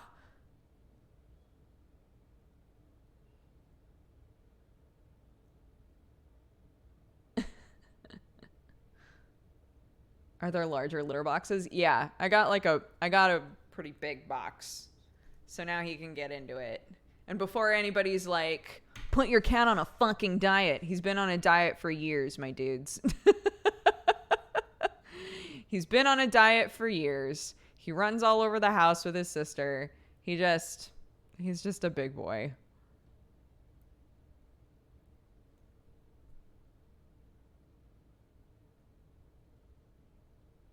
Also, Sherlock has no teeth. There's also that, yeah. It's all muscle. It's not. It's not. He's just one of those big male cats that like put on weight and cannot seem to lose it. And I think the older that he gets, he just isn't he just isn't losing it. So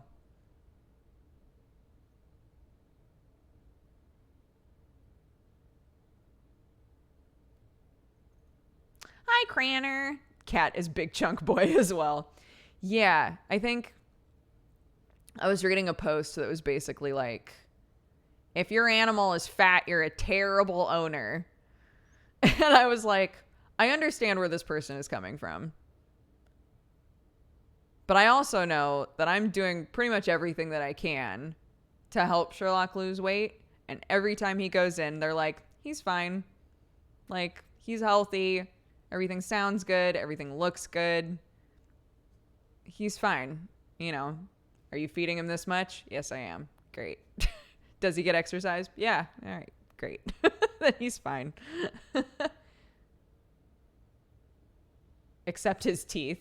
I mean, that was an immune system problem. That was like a byproduct of an immune system problem from when he was in the shelter. I wasn't even involved in that shit. That just developed. Yeah, he's a big Bombay cat. Yeah, and I do find that if I look at other Bombay cats, they seem to just be big. They're just big cats.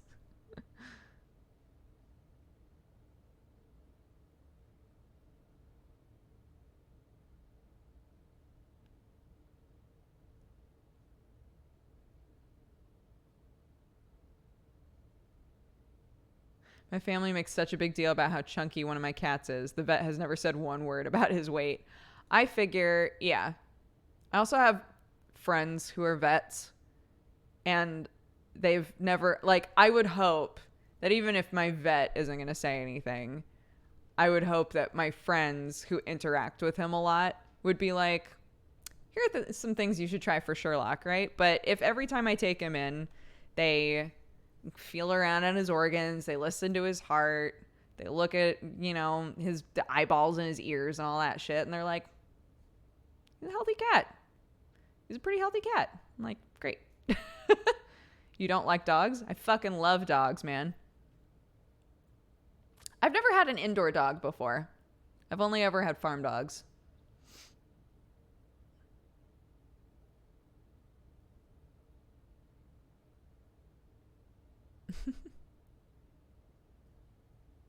Yeah. I don't think there's an animal that I dislike, really. Do you walk your cat? I do not. I used to let them out in the backyard, and they did fine with that. Sometimes we still let Sherlock out, but Watson's allergic to something, and we're not sure what it is. So we assumed it was outside, but she keeps getting little patches, and it might be because she won't leave them alone. I'm not sure. I don't like monkeys. I don't trust them. Chinchillas are cute, but they stink. I never mind the like rodent smell. I had rats for a while. I loved having rats. And I never really hated the smell of them. And I've been to friends' houses who have ferrets, and people are always complain about the smell of ferrets. I don't mind the smell of ferrets.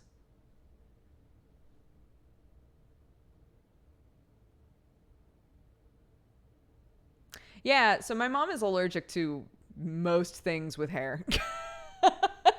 And so I used to only have lizards. So, I mean, we had all of our outdoor animals, right? We had like all the farm animals. But inside, I had lizards while I was growing up. And that was really fun. The only thing I was really bad about was I I could not grab crickets very well to save my life. So I had an anole, and anoles eat crickets. So I had like a little box that had a bunch of crickets in it, and I would have to like grab them and put them into her cage. It was bad.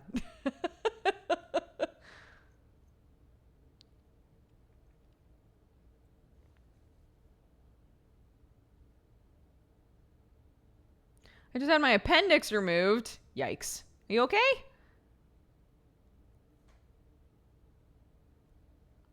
When I was 5, my parents got me a pet garden snake. It was pregnant, and my poor mom freaked out when she found 60 baby snakes in the tank. Holy shit. Can you imagine?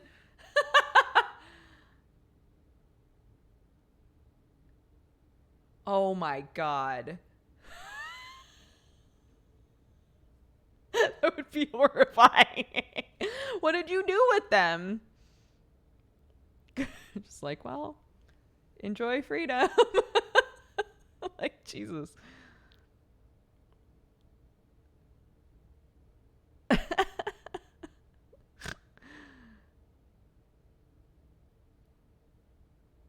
All I remember is her saying, "Oh my God," over and over. She let them loose in the woods and then brought the snake back to the pet store. So many snakes.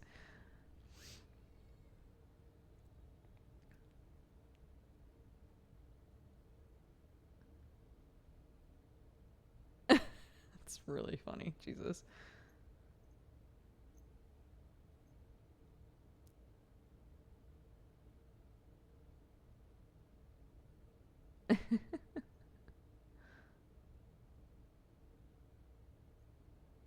Oh shit. Yeah.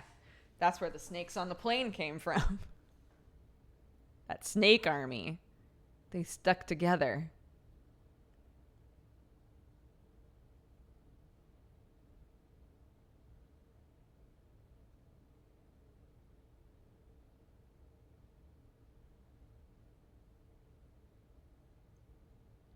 Now you reminded me of the heel in the ear.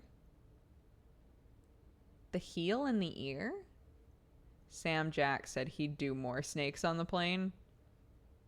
Samuel Jackson. Samuel L., if you will. He'll do anything that he thinks sounds fun. And I gotta respect that. He's just like, yeah, put more snakes on that fucking plane.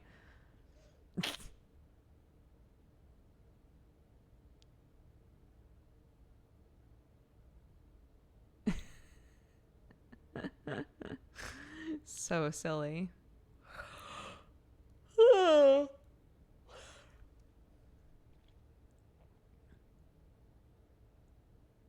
have a black rat snake that comes around once in a while. Did you see the trailer for Unicorn Store? I watched it without audio. I haven't like actually sat down and watched it.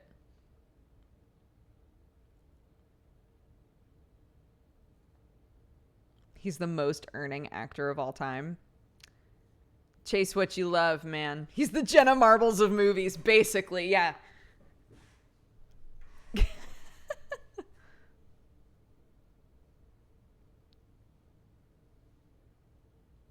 Can he for once be a good guy in a movie?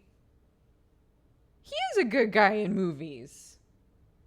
No, you know who always turns out to be the bad guy in movies? Oh, wait, no. I shouldn't say that. That's like a...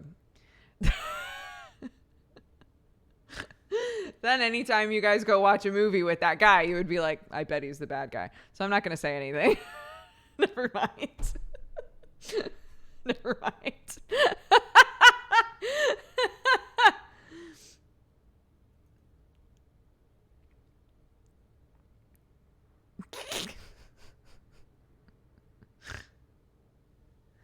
I first learned about you watching Angry Joe play Blood Bowl in the Polaris competition. Then I started to follow TB and Jesse, and I watch your content occasionally. I hope you and Sam have a good time with your kid. Thank you, Captain Firebeard. We are having a blast raising a babu, to be honest. She's great.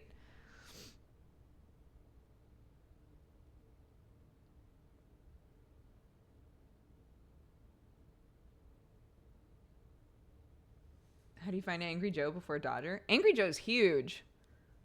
I don't know. I don't know how many of you guys watch Joe, but he gets crazy numbers on his YouTube videos.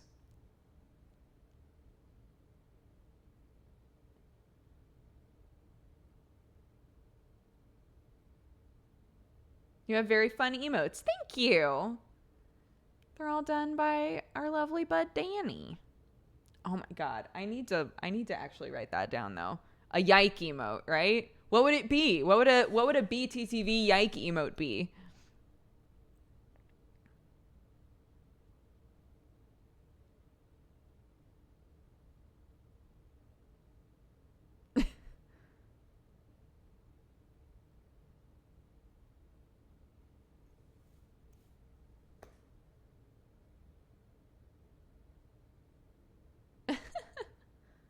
We can change the butt bee emote to a yike. I think people would revolt if we got rid of butt bee, dude. I don't think we can get rid of butt bee. I think we can get rid of Doog what.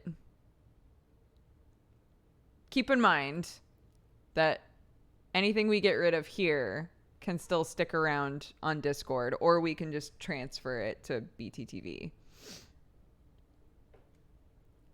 But yeah, Doog Foxy, I think we said we could get rid of on here. Doog what? Doog Food isn't used as often as Doog Burrito, and they both kind of fulfill the same thing. Didn't you look at the frequency of emote use recently? I did.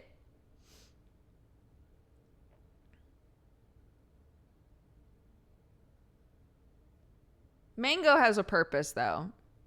Mango has a purpose.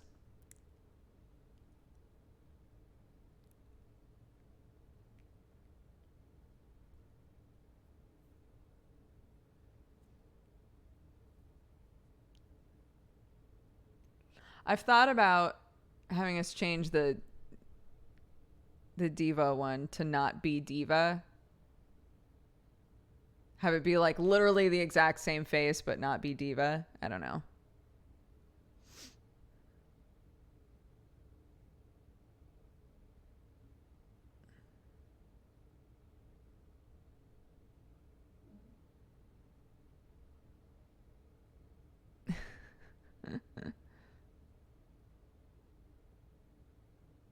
It's literally my favorite. It would still be there. It would just be without the little like boops and the things on her cheeks.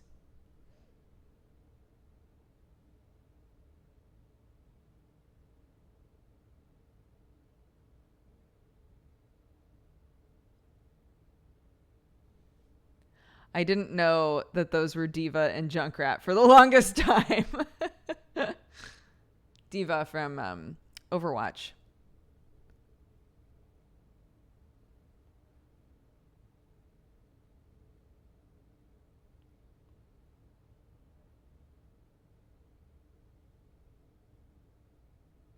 What's going on in my life? I've got a baby. She's great. She's nearly 11 months old. She's nearly 11 months old. Holy shit. I don't like that. I don't like that.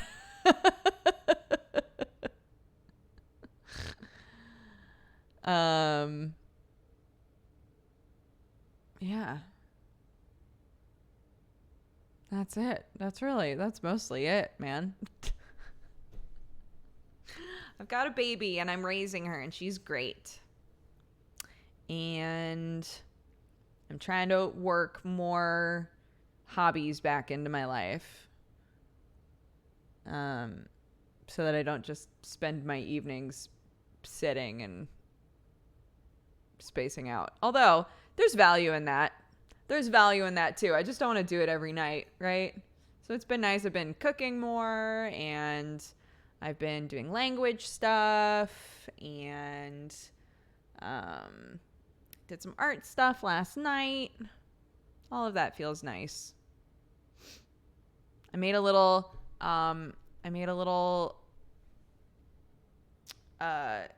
like coffee spot where all of my plants are This is originally why I was looking for the French press. I was like, where the fuck is the French press? Because I wanted all my coffee things to be all in one place and off the counter. But I can't find it. I'll have to ask Sam if he remembers what I did with it. I have not made a spoon yet. No. It's noon already? It sure is. It sure is.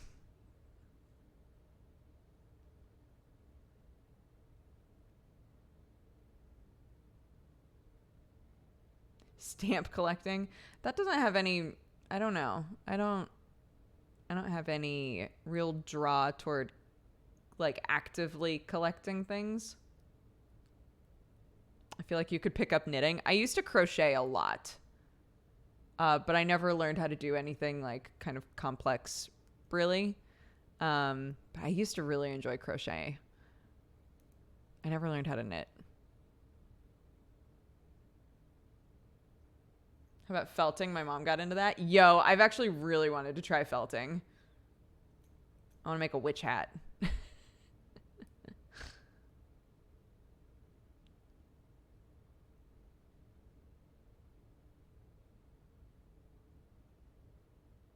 That Final Fantasy XIV talk made me want to play it again, but it's confusing to get game time. Oh, like instead of subscribing to just like add game time to an account? I don't know. I don't think that I've ever tried to do that.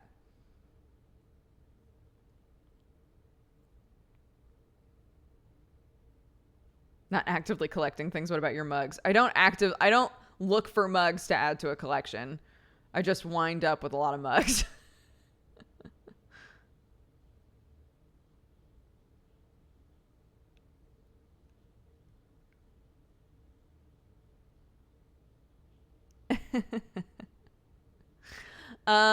Okay, guys, since it is noon, let's take a break. I'm going to read off the event list up to this point. Oh, that's right. We got so many gifted subs. Thank you guys so much. Yeah, I'm going to read this and then we can do Minesweeper or we can do Darkest Dungeon, although Darkest Dungeon is going to be fucking stressful because we are literally in the Darkest Dungeon now.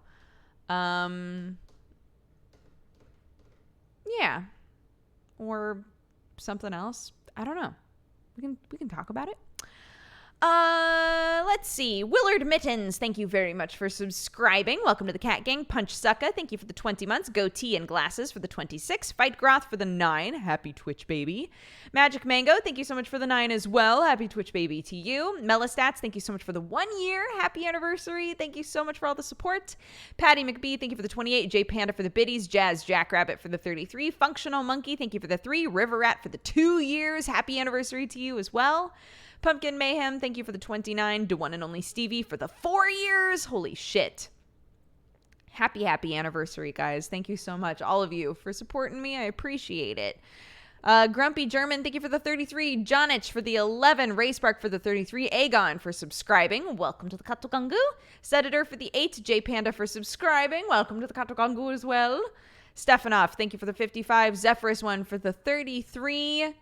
Waffle Ghost for the 27, Merlin Herc for the 45, Video Game Cats for the 3, Full Moon for the 20, They Might Be Mike, thank you very much for subscribing, welcome to the Cat Gang. Oh no, it's Chrissy, thank you for the biddies, Elric Yeager for the 39, Tressa for the 16, Gravix for the 6, Okenshen, thank you very much for subscribing, welcome to the Cat Gang. Mage Buns, thank you for the 16, Solus Vulpus for the 11, Mika Muka for the 40, Reshki for the 19, Mogrim for the 2, Bluish for the 13, Guy Stanley for the 8, Laura Lynn, thank you so much for the 2. Guy in the Room, thank you for the 4 years. Happy anniversary. Thank you so much for supporting me. Auberuni, thank you very much for subscribing. Welcome. Potato, thank you for the bitties. Emo Jojo, thank you so much for the 56. Edward McDougall for the 21. El Zilko for the 7. 1 and 2, thank you for the 25. Beef Cheek for the 7. Alien for the 16. Kokoletekakak. Thank you so much for subscribing. Welcome. Garen SRG, thank you for the 15. Abstract Magi, thank you very much for subscribing. Link, thank you for the 2. Misk for the 30. What up, Mon for the 15. Honey Bear, thank you so much for the host. PZN, thank you for gifting a bunch of subs to Ridius, Schnitzel mit Senf, Dirty Old Hobo, Athen a Whisper, S4 EJ Ghost. All of you, welcome to the Cat Gang. Thank you so much. Be sure to thank PZN01 for those. Hopslot, thank you very much for gifting subs to Apollinaris, Mana Trail, Fencer Kiddaw, Ms. Dart Anya, Rob the Lion, Chardanak, Sreza, Reckless Rainbow, Bobo Chain, Green Fock, Estosir, Bridge Burner, Sorominu, Bad Vortex, Izul94, Billy Wimblet, Hipsutin, Solitary Pilot, Minerve, Dacius, all of you, welcome to the Cat Gang. Thank you very much to Hopslot. If you're still here, thank you, thank you. Be sure to thank Hopslot, HOPPESLOTT in chat for those. Thank you, thank you. Jace, thank you so much for subscribing. Welcome to the Cat Gang. Maj and Kyle, thank you for gifting subs as well to Jake Riot, Apzin, Valcristo, MacDuffel, and Spoon is Too Big. All of you, welcome to the Cat Gang. Be sure to thank Maj and Kyle for those. Thank you so much. Melonberry, thank you so much for the biddies. Red Aftermath Cosplay, thank you for the 8. Mezbar, thank you for subscribing. Welcome. Johnny Mac, thank you so much for subscribing. Welcome, welcome, both of you. GK Gamer Fan, thank you for the 19 months. Gilly Momo for the 2. Miss Michelle Jean for the 32. Xerox for the 17. Lacking Skills and Glass Shark, thank you so much for the biddies. Lovely Shrinkers, thank you for the 31. McBig Hat for the 45. Peach for the 18. Oh my god, my eye itch. Mr. Hearts for the 21, Buddy Sinister for the 15, Valette, thank you so much for the 16, ASAC for the 50, thank you so much, Iker Fernandez, thank you very much for subscribing, welcome to the Cat Gang, Superbread for the 15, V-Ask for the 10, The Gary for the 7, Arizona Snowflake for the 4, Astromoon for the 26, Vornuevos, thank you so much for the 30, and Anonymous Cheerer, thank you so much for the biddies. Comradical Max, thank you very much for subscribing. Welcome to the Cat Gang. Skepfish, thank you for the 33. Jobs for the 2. Banisteriopsis for the 46. David Maresh for the 13. Mutinic for the 44. Captain Firebeard for the biddies. Nivrat for the 10. Krusty for the 37. Plium for the 1 year. Happy anniversary. Thank you so much. You guys are amazing. I appreciate it. We're going to go on a break, and then when we come back, we'll play a game. I'll think on it. In the meantime, I'm probably going to bust out my vacuum in case it needs to be charged, right? Because it might as well charge while I'm streaming. I will be right back. Enjoy the music. Go pee, grab a sandwich, take your pills, stretch, whatever you got to do. Oh, wow. We're back. Let's just, you know what? Let's do a little Jackbox. I don't want to think too hard today. Let's do some Jackbox. How's that sound?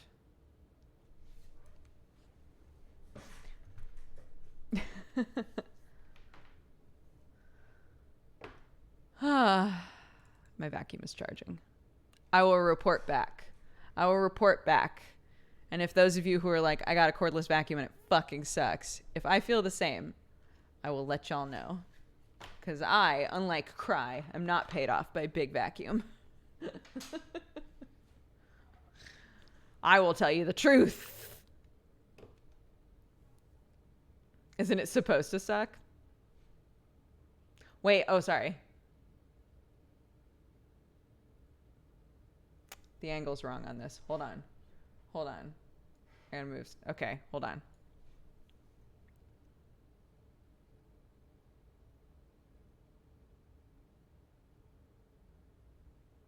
There we go.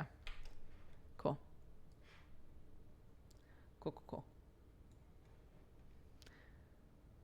I have one cordless vacuum. I want a second one for the other floor. It's not a huge vote of confidence that you feel like you need two. The whole joy in my mind of the cordless vacuum is that I can easily just vacuum up the stairs with it and not have to keep unplugging it and taking it all over the house.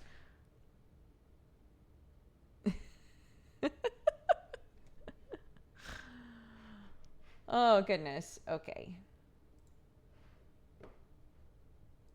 All right, popping open. Jackbox. I've muted in-game audio for now because sometimes it's real loud.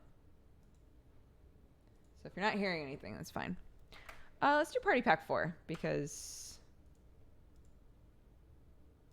it's been a while. That's all. Okay. You should be able to hear a heartbeat sound. Sometimes things that are muted are worse. Oh, Freckle. What a gift you are to memes. Okay. Everybody that might want to play, go to jackbox.tv. Now let's figure out what we want to play.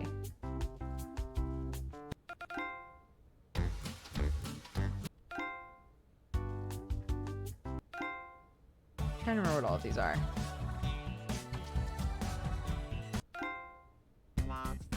Monster Seeking Monster is a classic. What was Bracketeering? Oh, right. Oh, right. Well, considering that we talked about Final Fantasy XIV, I feel like we should play some Monster Seeking Monster.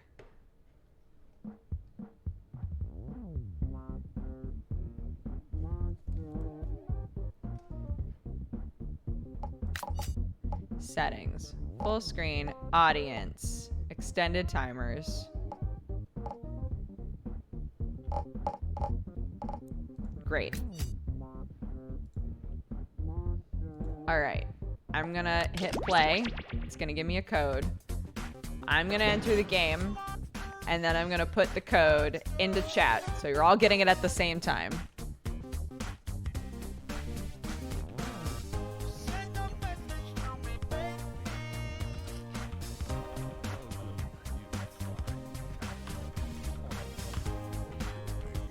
Okay, ready? There it is.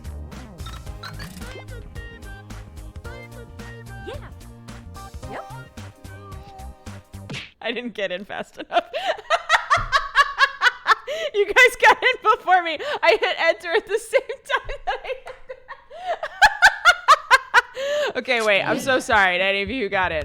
Wow. That was crazy. I was like, surely if I hit enter at the same time, I'll get in, but y'all are too fast. Okay, I'm entering it now.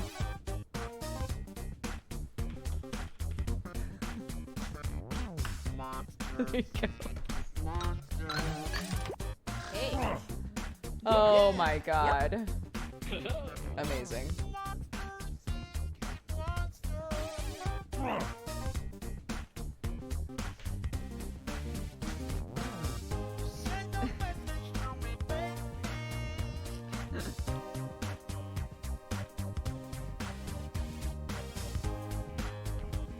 All right, y'all ready?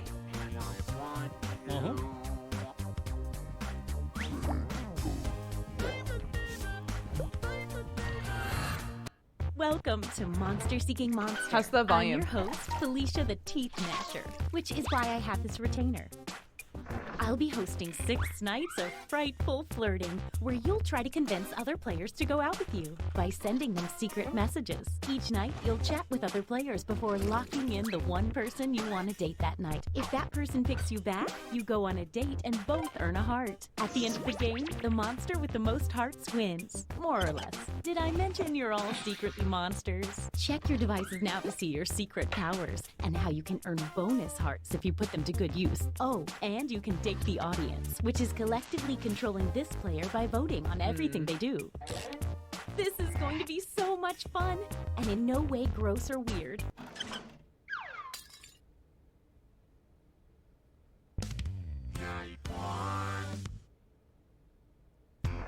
Let's start by chatting with other players and trying to set up dates. You can only send 4 messages each night, so use them wisely. Okay, so We are now texting each other. It's not going to show up on here because there's secret texterinos.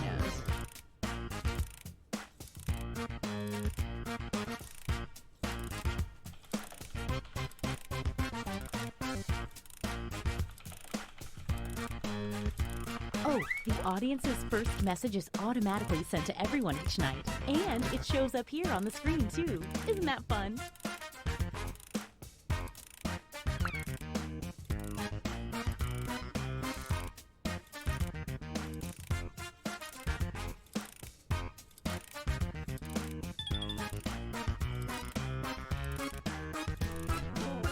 Did I mention that your secret conversations might be seen by everyone during the dates? My bad.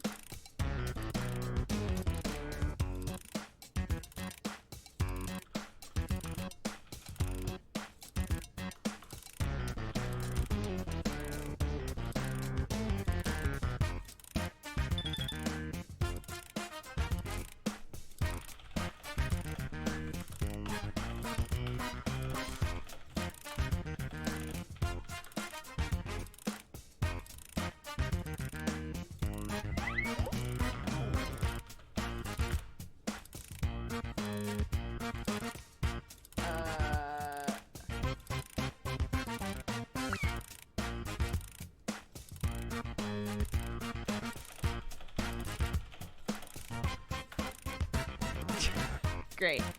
The message sending timer is down to 20 seconds. Time to wrap things up.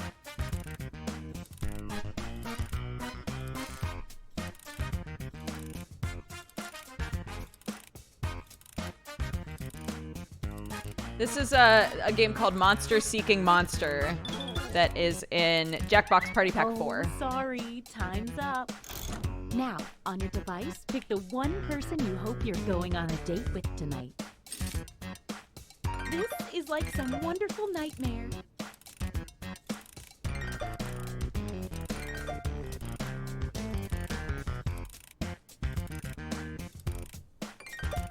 Yay, we've all picked. I know, it's hard to choose. Okay, let's see who everyone tried to date. And if you don't get a date, don't worry. This is just the first night.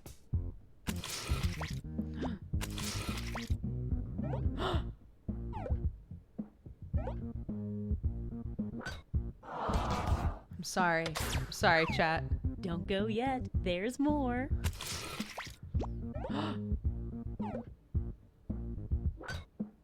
Oh no, I'm sorry.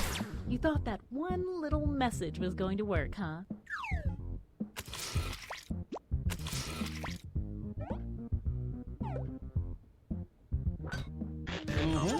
Oh, damn. Looks like someone else wanted in on that action and failed. My heart.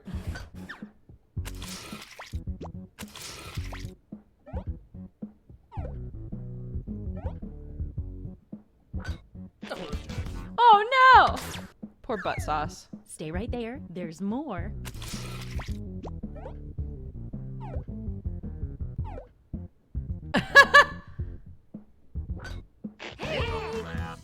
Nice. Wow, what an exciting first night. Ooh, let's do that awkward thing where we all take a hard look at how we're all doing score-wise. It looks like you are currently doing the best, and you're doing the opposite of the best. A quick word of warning. Whoever is in the top spot at the end of the second night of dates will have their monster power revealed. And every night after that, we'll do the same for the highest ranking unrevealed monster.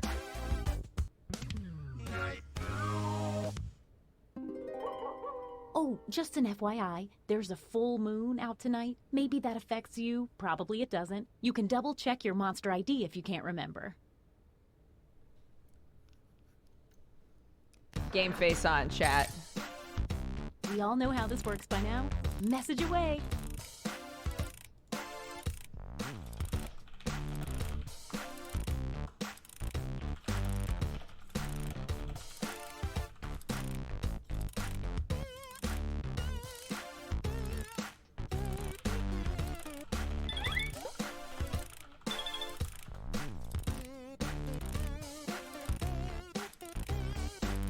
Hey, if you need to block another player, when you hit the info button on their chat screen, there's a block button in there, and then you won't see their messages.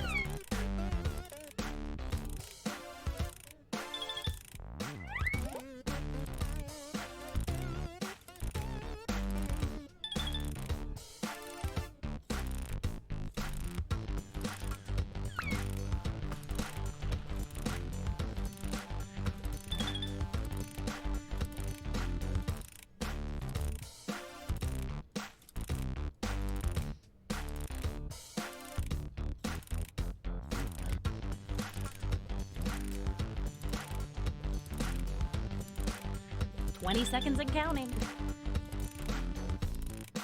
I ran out of messages. I always forget that there's a message limit.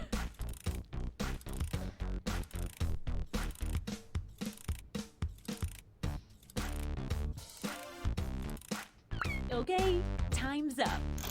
Once again, it's time to pick your date. So, did we learn any useful life lessons the first night? We'll find out.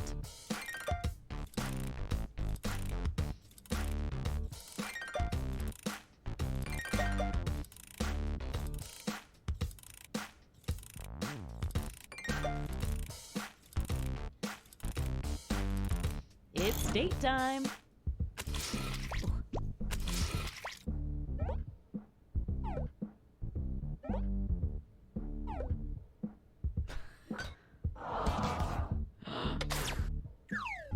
Stick around, there's another one for you.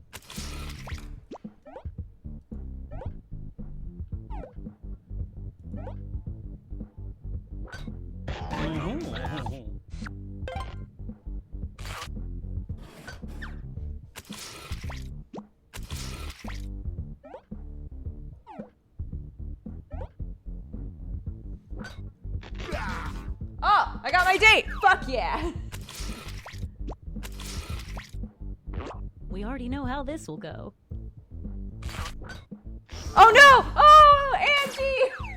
Stay right there, there's more. Oh no!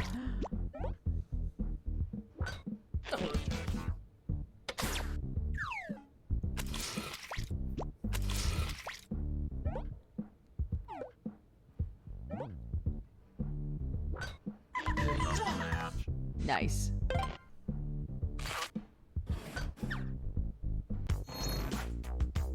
Let's see if that changed any of the standings. Definitely saw some movement in there. Don't forget, from now on, at the end of each night, a new monster will be revealed. You're currently at the top. Let's see your monster power. Body swapper. On a full moon, the body swapper swaps hearts, all of them, with the person they successfully date. If you need to read that again, you can always see the monster power rules for a revealed player by hitting the info button on their chat screen. Get those Duke Swaddlins in chat. Keep your eye on that full moon. I feel betrayed. I'm sorry, Message Syndrax. time.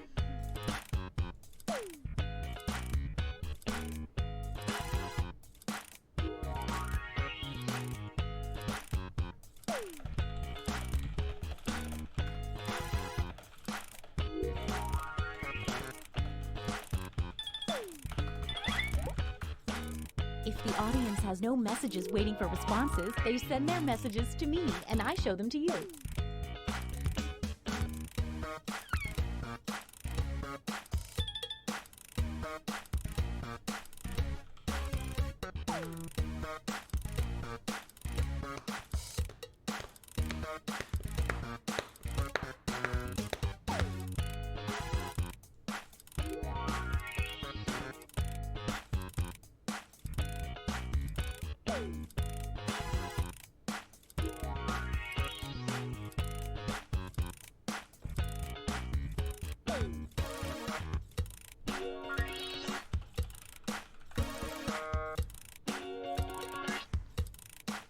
Hey, 20 seconds.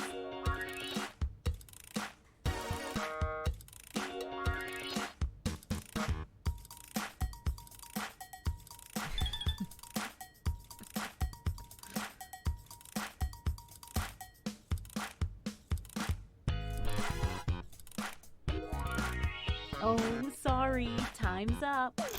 All right, it's time to pick dates again. This is the sweet, hopeful part before the subtle anger starts to creep in.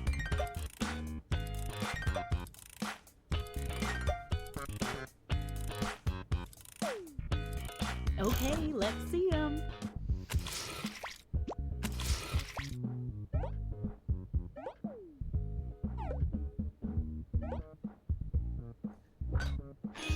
Yeah! A full moon date for the body swapper means you two are swapping hearts. I think we wind up with the same number. I think.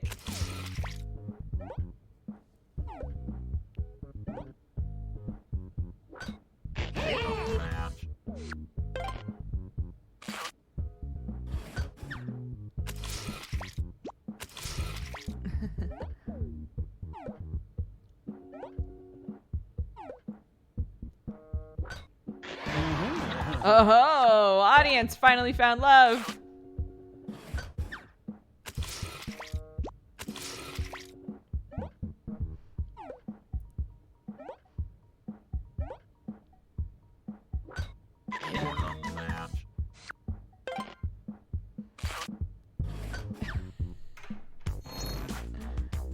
Let's see what's what now.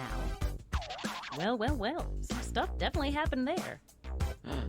You're the highest unrevealed player, so let's see it. What are you, fried rice? Monster Hunter! At the end of the game, the monster hunter gets a bonus heart for every time they date the monster type they've secretly been told to hunt. What have you been told to hunt? Hey! Hey, what the fuck?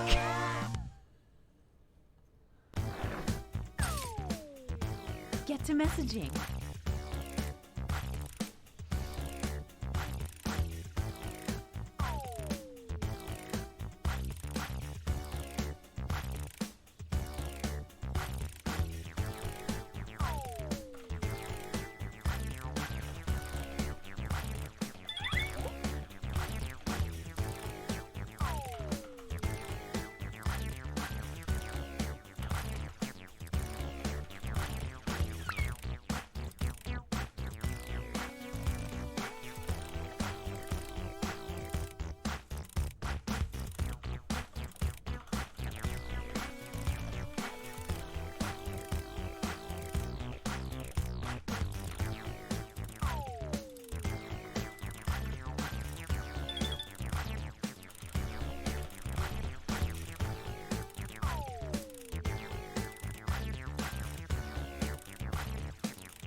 We're down to 20 seconds.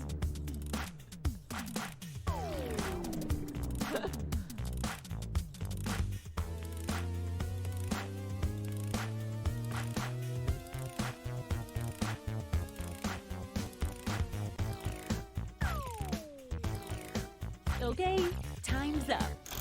Once again, it's time to pick your date. Ooh, I've got butterflies in my stomach. Literally, I ate a lot of butterflies.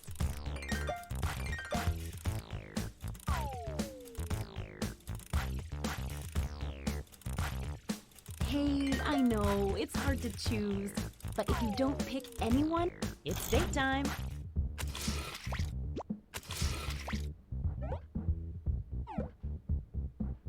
Yikes.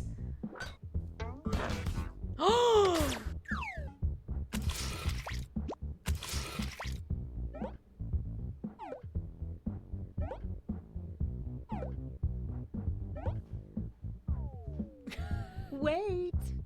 A late arriving suitor approaches. Let's see what happens. Oh my gosh.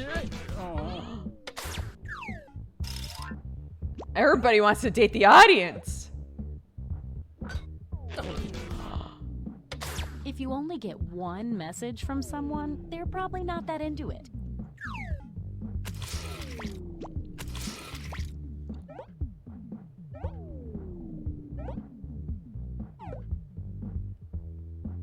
Wait! Someone's lining up, hoping to be next. Oh, no. Let's see how this works out. Ooh, that's not good news for you, sorry.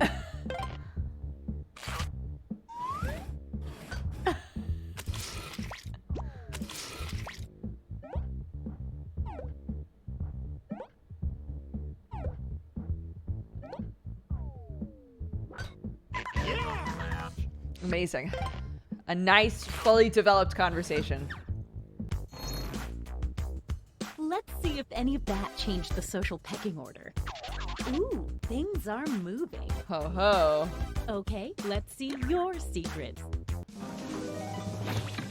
Ventriloquist puppet! Sad people love puppets. The ventriloquist puppet gets a bonus heart every time they date someone that was rejected the night before. Damn. I betrayed you. What do you mean?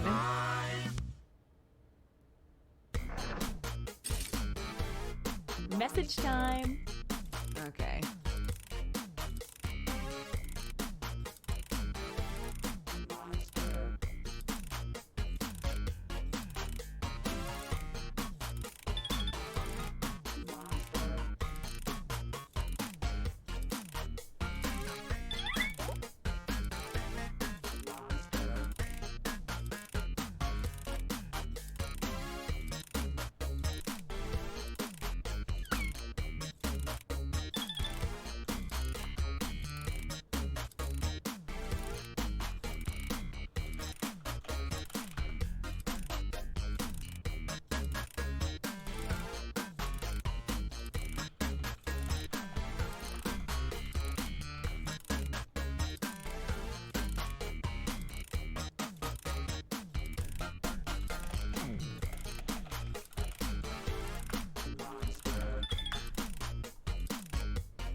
Chat, you're going in a weird direction. Just 20 more seconds.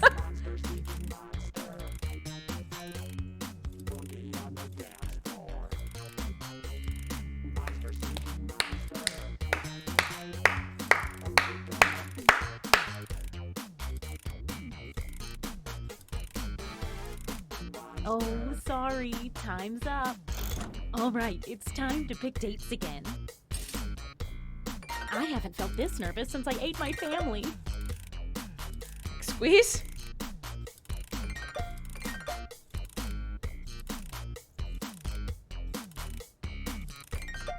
Hey, I know, it's hard to choose, but if you don't pick anyone, time to see the dates. Being a hive mind is insanity.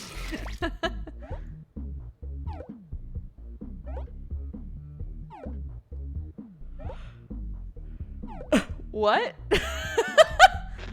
Oh, God. Don't go yet, there's more. Oh, man.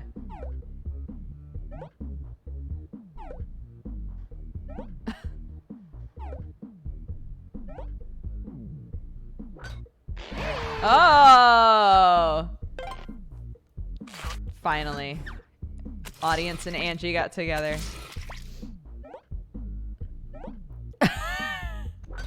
What a gunner! Damn! Stay right there, there's more. Damn! They tried to neg you into a date and you didn't fall for it.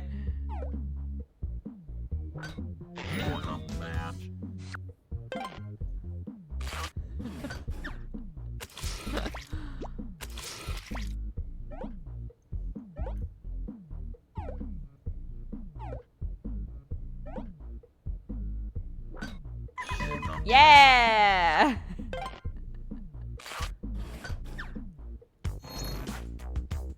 Let's see what's what now. Wow, some serious movement. I'm in first. Time to see your monster power. Angie, what are you? Leprechaun! Everyone who dates an unrevealed leprechaun gets 2 fake hearts. When the leprechaun is revealed, that's right now, all fake hearts disappear. At this moment, leprechauns get 1 bonus heart for every player that drops in the rankings. No! Bonus bonus hearts for the leprechaun for players dropping in the rankings. Angie, I can't believe this.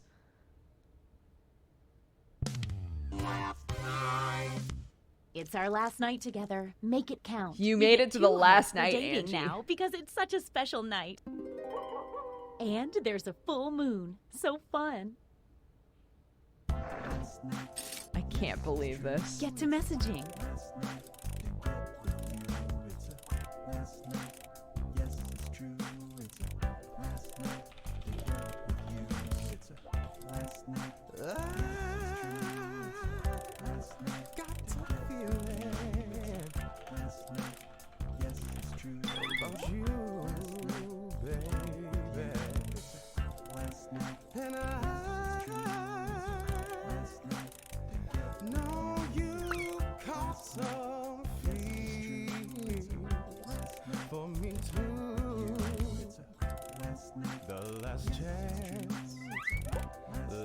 Some trouble, 'cause you know now all the points are double.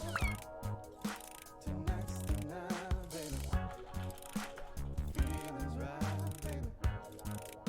Tonight's the night, baby. Feelings right. What say you and me? We get together romantically. You know it's time. 20-second warning. The last night is not enough. The only one to choose is me. Then we'll be in ecstasy. Pick me on the count of 3. 1, 2, 3. Okay, time's up. Once again, it's time to pick your date. If I had real human emotions, I'd really be feeling them right now.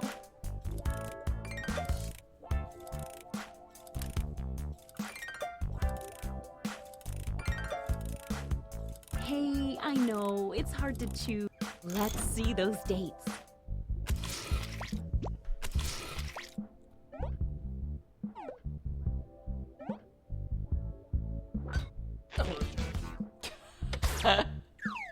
Damn.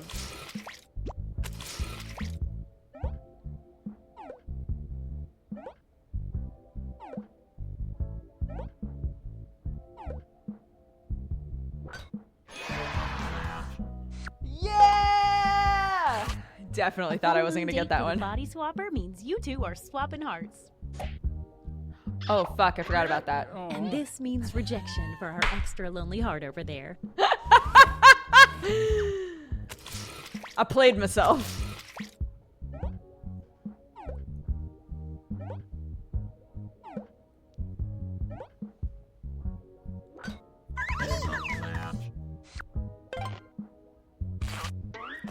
Looks like someone was hoping this date wouldn't work out.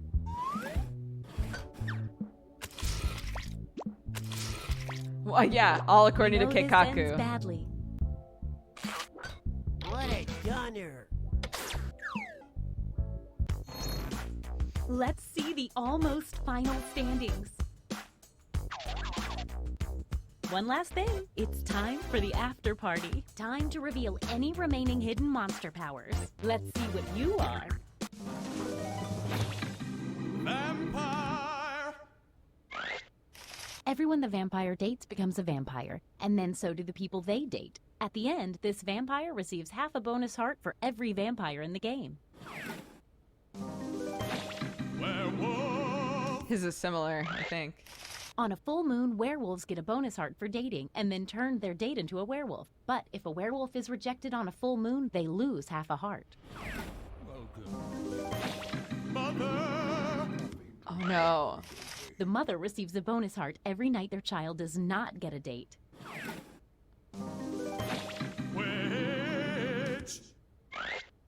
The witch takes a hair from each new player they date. When revealed, the witch receives 1 bonus heart for every hair collected.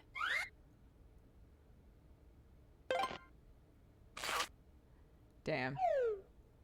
Time to tally up any Oh after-party my bonus hearts. god. Who is the monster hunter hunting this whole time? The werewolf, who they never did successfully date. Sorry, monster hunter. Yikes. Let's see how many of you were turned into vampires. This seems like a metaphor or something.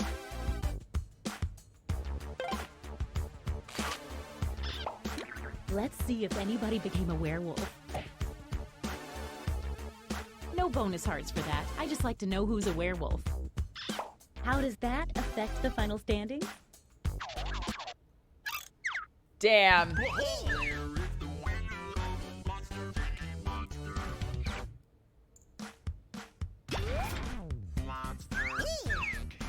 Can't believe this.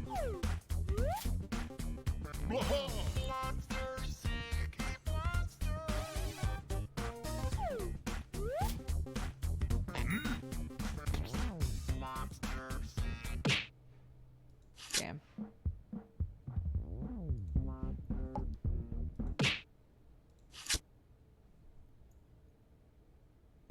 Vampires OP. Feels a little OP, yeah. I really want to try bracketeering again. But I feel like it's so easy to, like, play it. Not play it, sorry. To cheese it, I guess.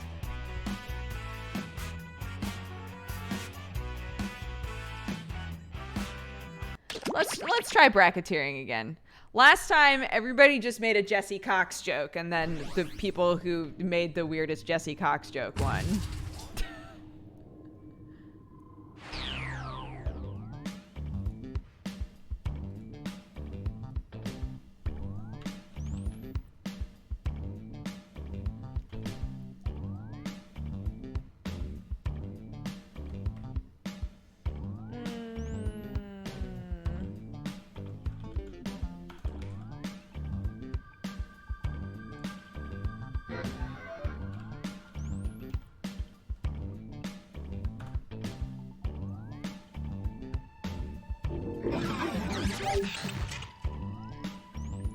All right, 16 players in, and the audience is growing. 3, 2, 1. We've got big fun waiting to be unleashed. We'll be posing some of life's most important questions. Your answers will be paired off in a no-holds-barred tournament. And your votes will determine which answers advance in the bracket. As we whittle down to our championship winner, this is Bracketeering. I'm sending the topic of our first Bracketeer devices now. Best podcast to make love to. Not all of these questions are going to be liked by everybody. Type in the best, most winningest answer you can think of. Remember, no Cox jokes. If your answer wins You the cannot entire write bracket, Cox and you'll be Krender in the rolling morning. cash. You cannot write Cox and By the way, Krender you in the can join morning. audience and play along by going to Jackbox.tv and entering the room code.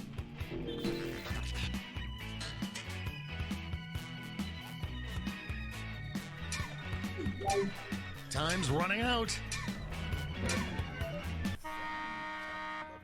Your answers are being paired off into one-on-one matchups. That means it's time to sidle up to the prediction table. On your device, you'll see one of the upcoming matchups for this bracket. If you can predict the answer that will get the most votes, you could win some sizable bonus bucks.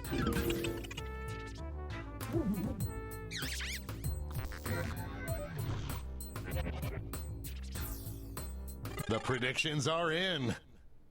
It's time to dive into our first bracket. Oh boy. Use your device to vote on which you think deserves to win. But don't forget, if you change your mind, you can change your vote.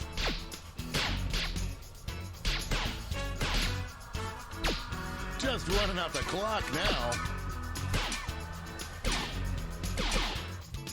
Hey, this is a good way for people to find new That kind of podcasts. domination is illegal in some states.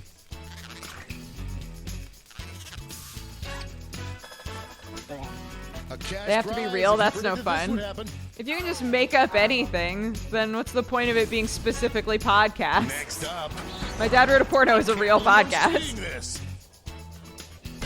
2 Adventure Zones. Come on, How Stuff Works is so good for this. A real tug of war. This one's looking over. Ran away with that one.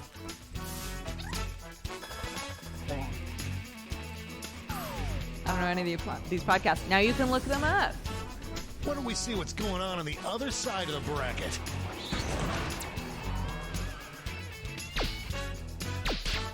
One answer is showing some promise. An upset in the making. This one seems like it's over before it's done. Big win, Daddy likes. Yikes.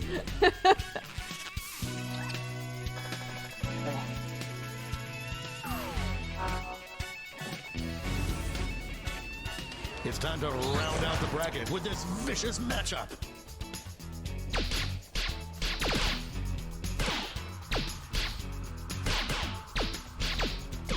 I am on the edge of my seat. This one's looking over. That was ugly. That was ugly. Money if you guessed it. Before we get on to round 2, it's time to make another prediction. If only You've got a Gentlemen new Hentai matchup Club waiting was a for you thing on your already. device. But that's not a Predict the one you podcast. think is going to win.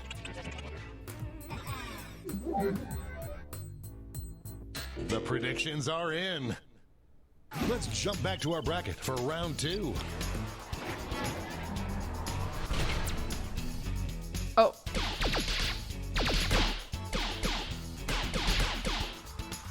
Damn. The lead keeps changing hands. Does it? Just running out the clock now.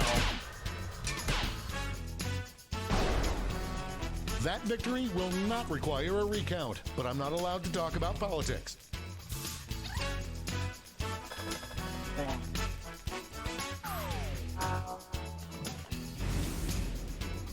Our winner moves on to the final, but let's find out what they'll face off against.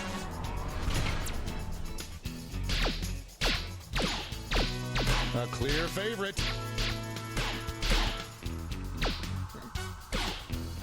The struggle is real. I feel like it's been a year This since one's Jesse said he would looking make a over. hentai review show and then it never happened. It's literally releasing on April 1st. Decisive victory. But it's gonna be on Pornhub though, so. But An easy bet that it's pays happening. I've off. watched episodes of it. This final matchup will determine what is the best podcast to make sweet, sweet love to.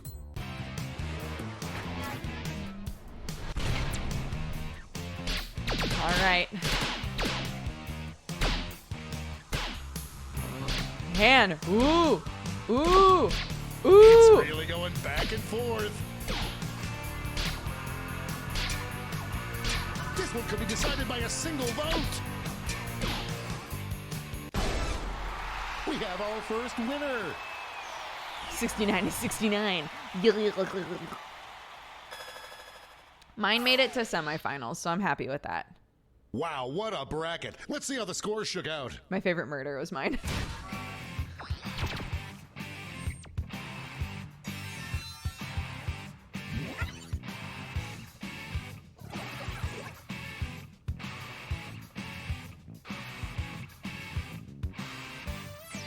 Oh, so many people didn't get It's one time in. for the blind bracket. Blind All bracket. you'll be given is the category.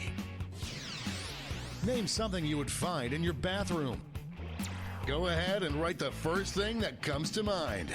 We'll see the real bracket title after the answers are all in.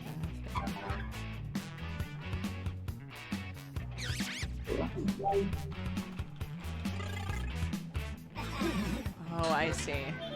So this isn't actually okay. I see. Time's running out.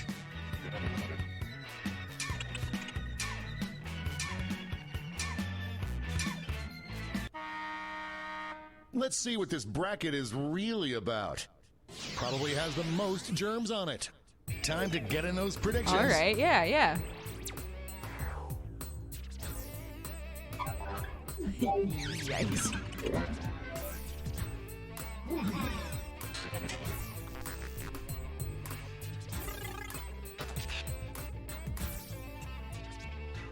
The predictions are in.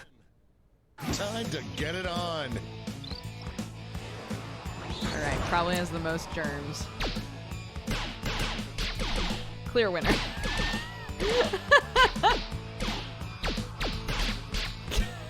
I love that so many of you are voting for regret. This one seems like it's over before it's done. Large. Do you regret taking a shit? I don't understand why regret would be in your bathroom. Do you regret a shower? Do you regret brushing your teeth? None of this makes sense. This is why we do this, folks.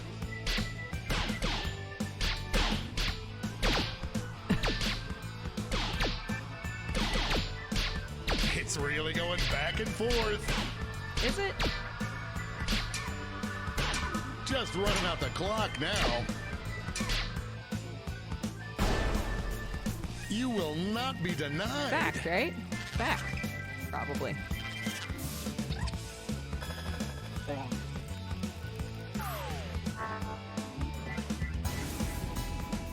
Let's see what tensions are mounting over in the Omega Conference. Dude? I'm seeing some early traction here.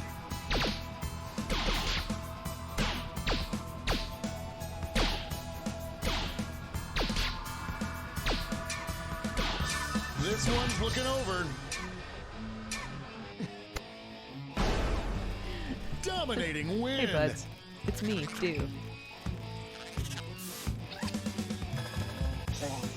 There's Cash. Yeah, if you loofah is like predicted this one. a fluffy thing that you can put liquid soap on and scrub yourself. It's time to So, yeah, round out Jeremy. the bracket with this vicious matchup. Voters are being loud and clear on this one.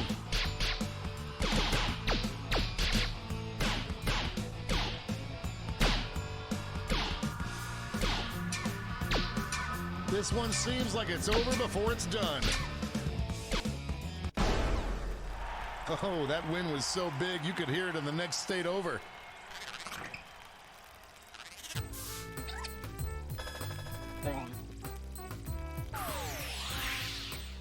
Before we get on to round two, it's time to make another prediction.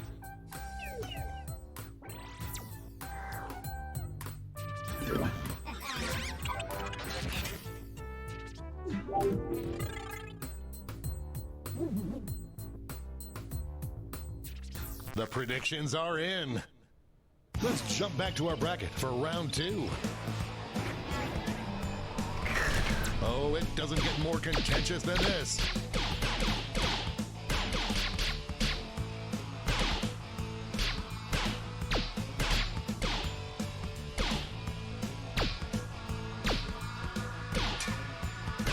Just running out the clock now. No contest. No contest.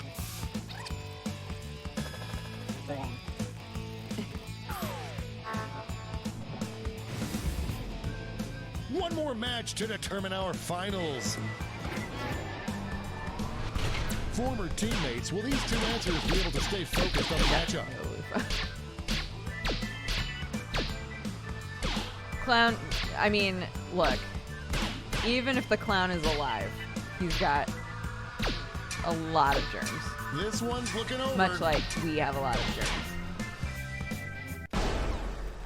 A regular juggernaut. Was Chat the clown body all along? Yikes. And now the definitive matchup. Which thing is probably the most covered in germs? Yikes. A clear frontrunner.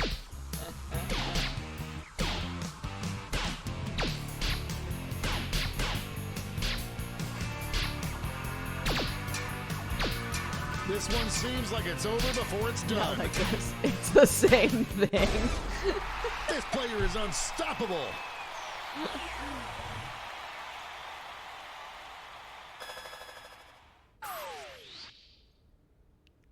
Let's check out that scoreboard.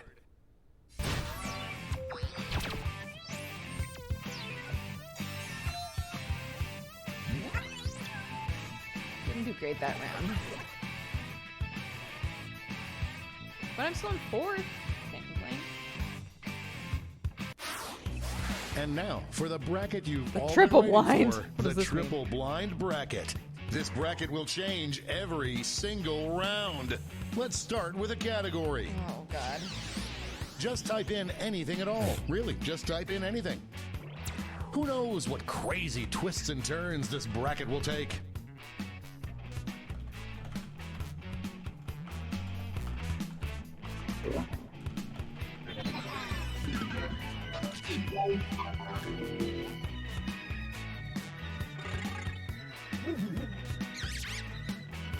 Time's running out.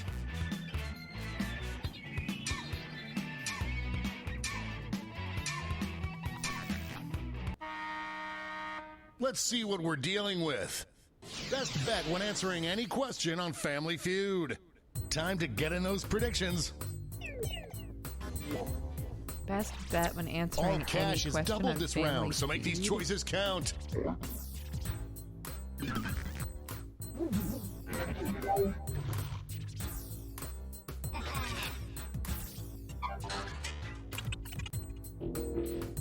Time's running out. The predictions Family are Feud. in. I'm trying to think of what it's called. It's go in time. Europe. This is one for the ages.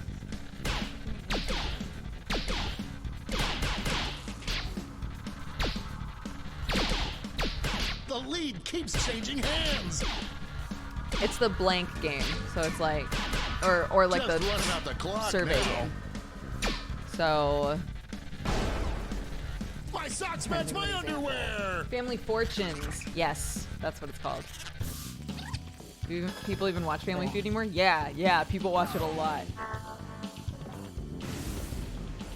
Moving on to our next matchup. Folks, I've been waiting for this matchup my entire career.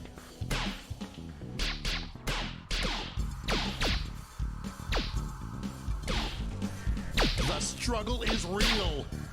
I'm gonna be an uncle. Congratulations, Lemmy. This one's looking over. Fancy cheese. Some heads were spinning on that one. Hell yeah. We have a few lucky winners.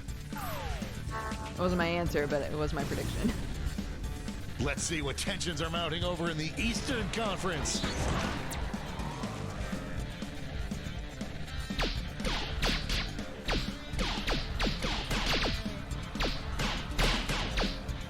I am on the edge of my seat.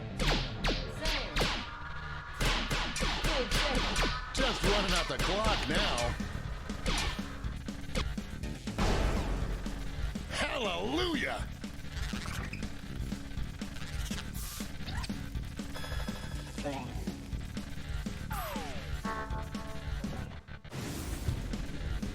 It's time to round out the bracket with this vicious matchup.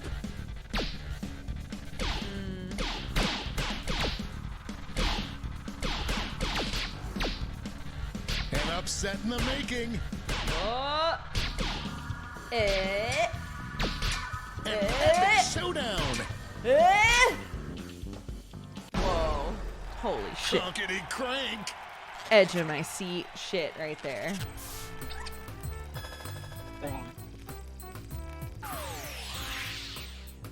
Let's switch up this bracket. Best secret password. Get those predictions in now.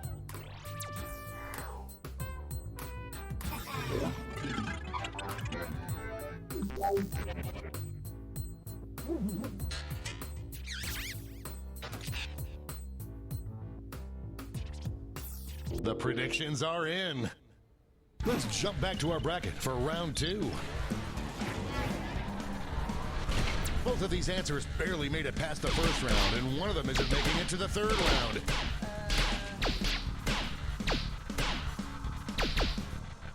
A real tug of war. This one seems like it's over before it's done. Get out of the way.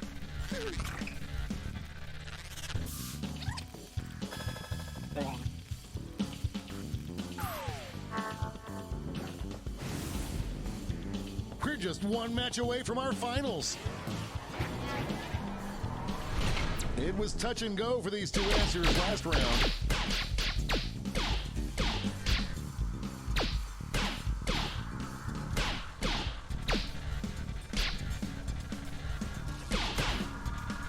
Password admin.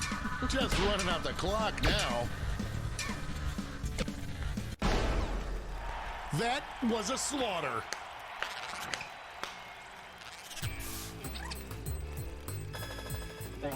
A surprise win for some of our predictors. One I final just realized one of the switcheroo. pictures is a puppy and a robot. Best review you could leave for this game. I hope your answers still make sense. And now the final face-off. Best review you could leave for this game.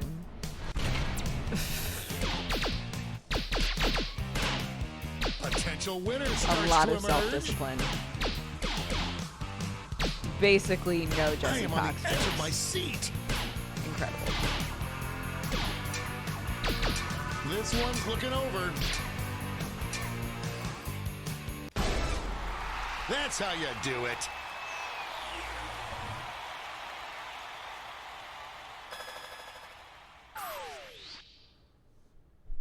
But who walked away with the top score? Final score.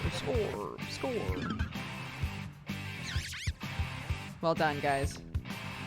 I came fourth. Hot damn. I accept. My son.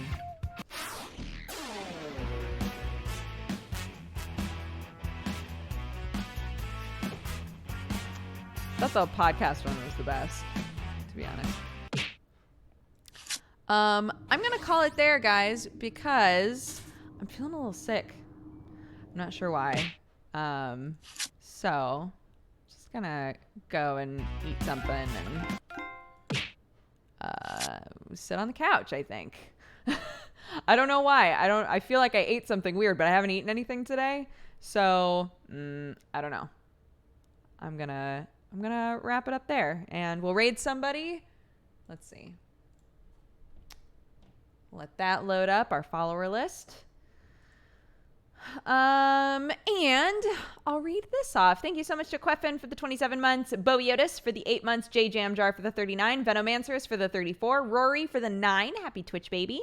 Let's Try Drawing, thank you very much for subscribing. Siegmeister for the 18, Nadriachi for the 32, Exag, thank you for the 6, Duke of Lies XOXO, thank you very much for subscribing. Welcome to the Cat Gang. Jujamon, thank you for the 5. Teviston for the 28. Shorter Stuff for the 4. Quaffman Dan and Boom Cow, both of you, welcome to the Cat Gang. Thank you so much for the primes. Empty Juice Box, thank you for the 7. Jason D. Fluffer, thank you very much for subscribing. Mr. Grumpy, thank you for the 23. Lemmy for the biddies. Oven Fried Rice for the biddies. And Angie for the biddies. Thank you, guys. I'm sure I'll feel better. Just feel a little like, a little gross. So, I would rather not. If it's gonna get worse, I would rather not be streaming when it gets worse. Does that make sense? Let's see. What's everybody doing? Come on.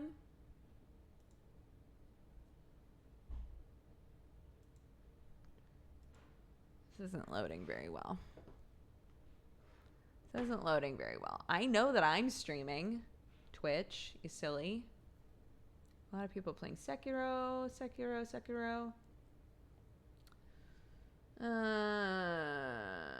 Let's see. We haven't rated Play in the Mud in a while. More glazing. They're glazing some stuff. Let's raid Play in the Mud. They do ceramic like throwing and glazing and all of that kind of stuff. They made our cat gang mugs that we did a giveaway of a long time ago, and just generally lovely. They've got a cute cat and super chilled streams. So go say hi to them, give them some Doog love. I'm gonna go and yes, I will take your feel betters off into the night. Bye guys, thanks so much for watching.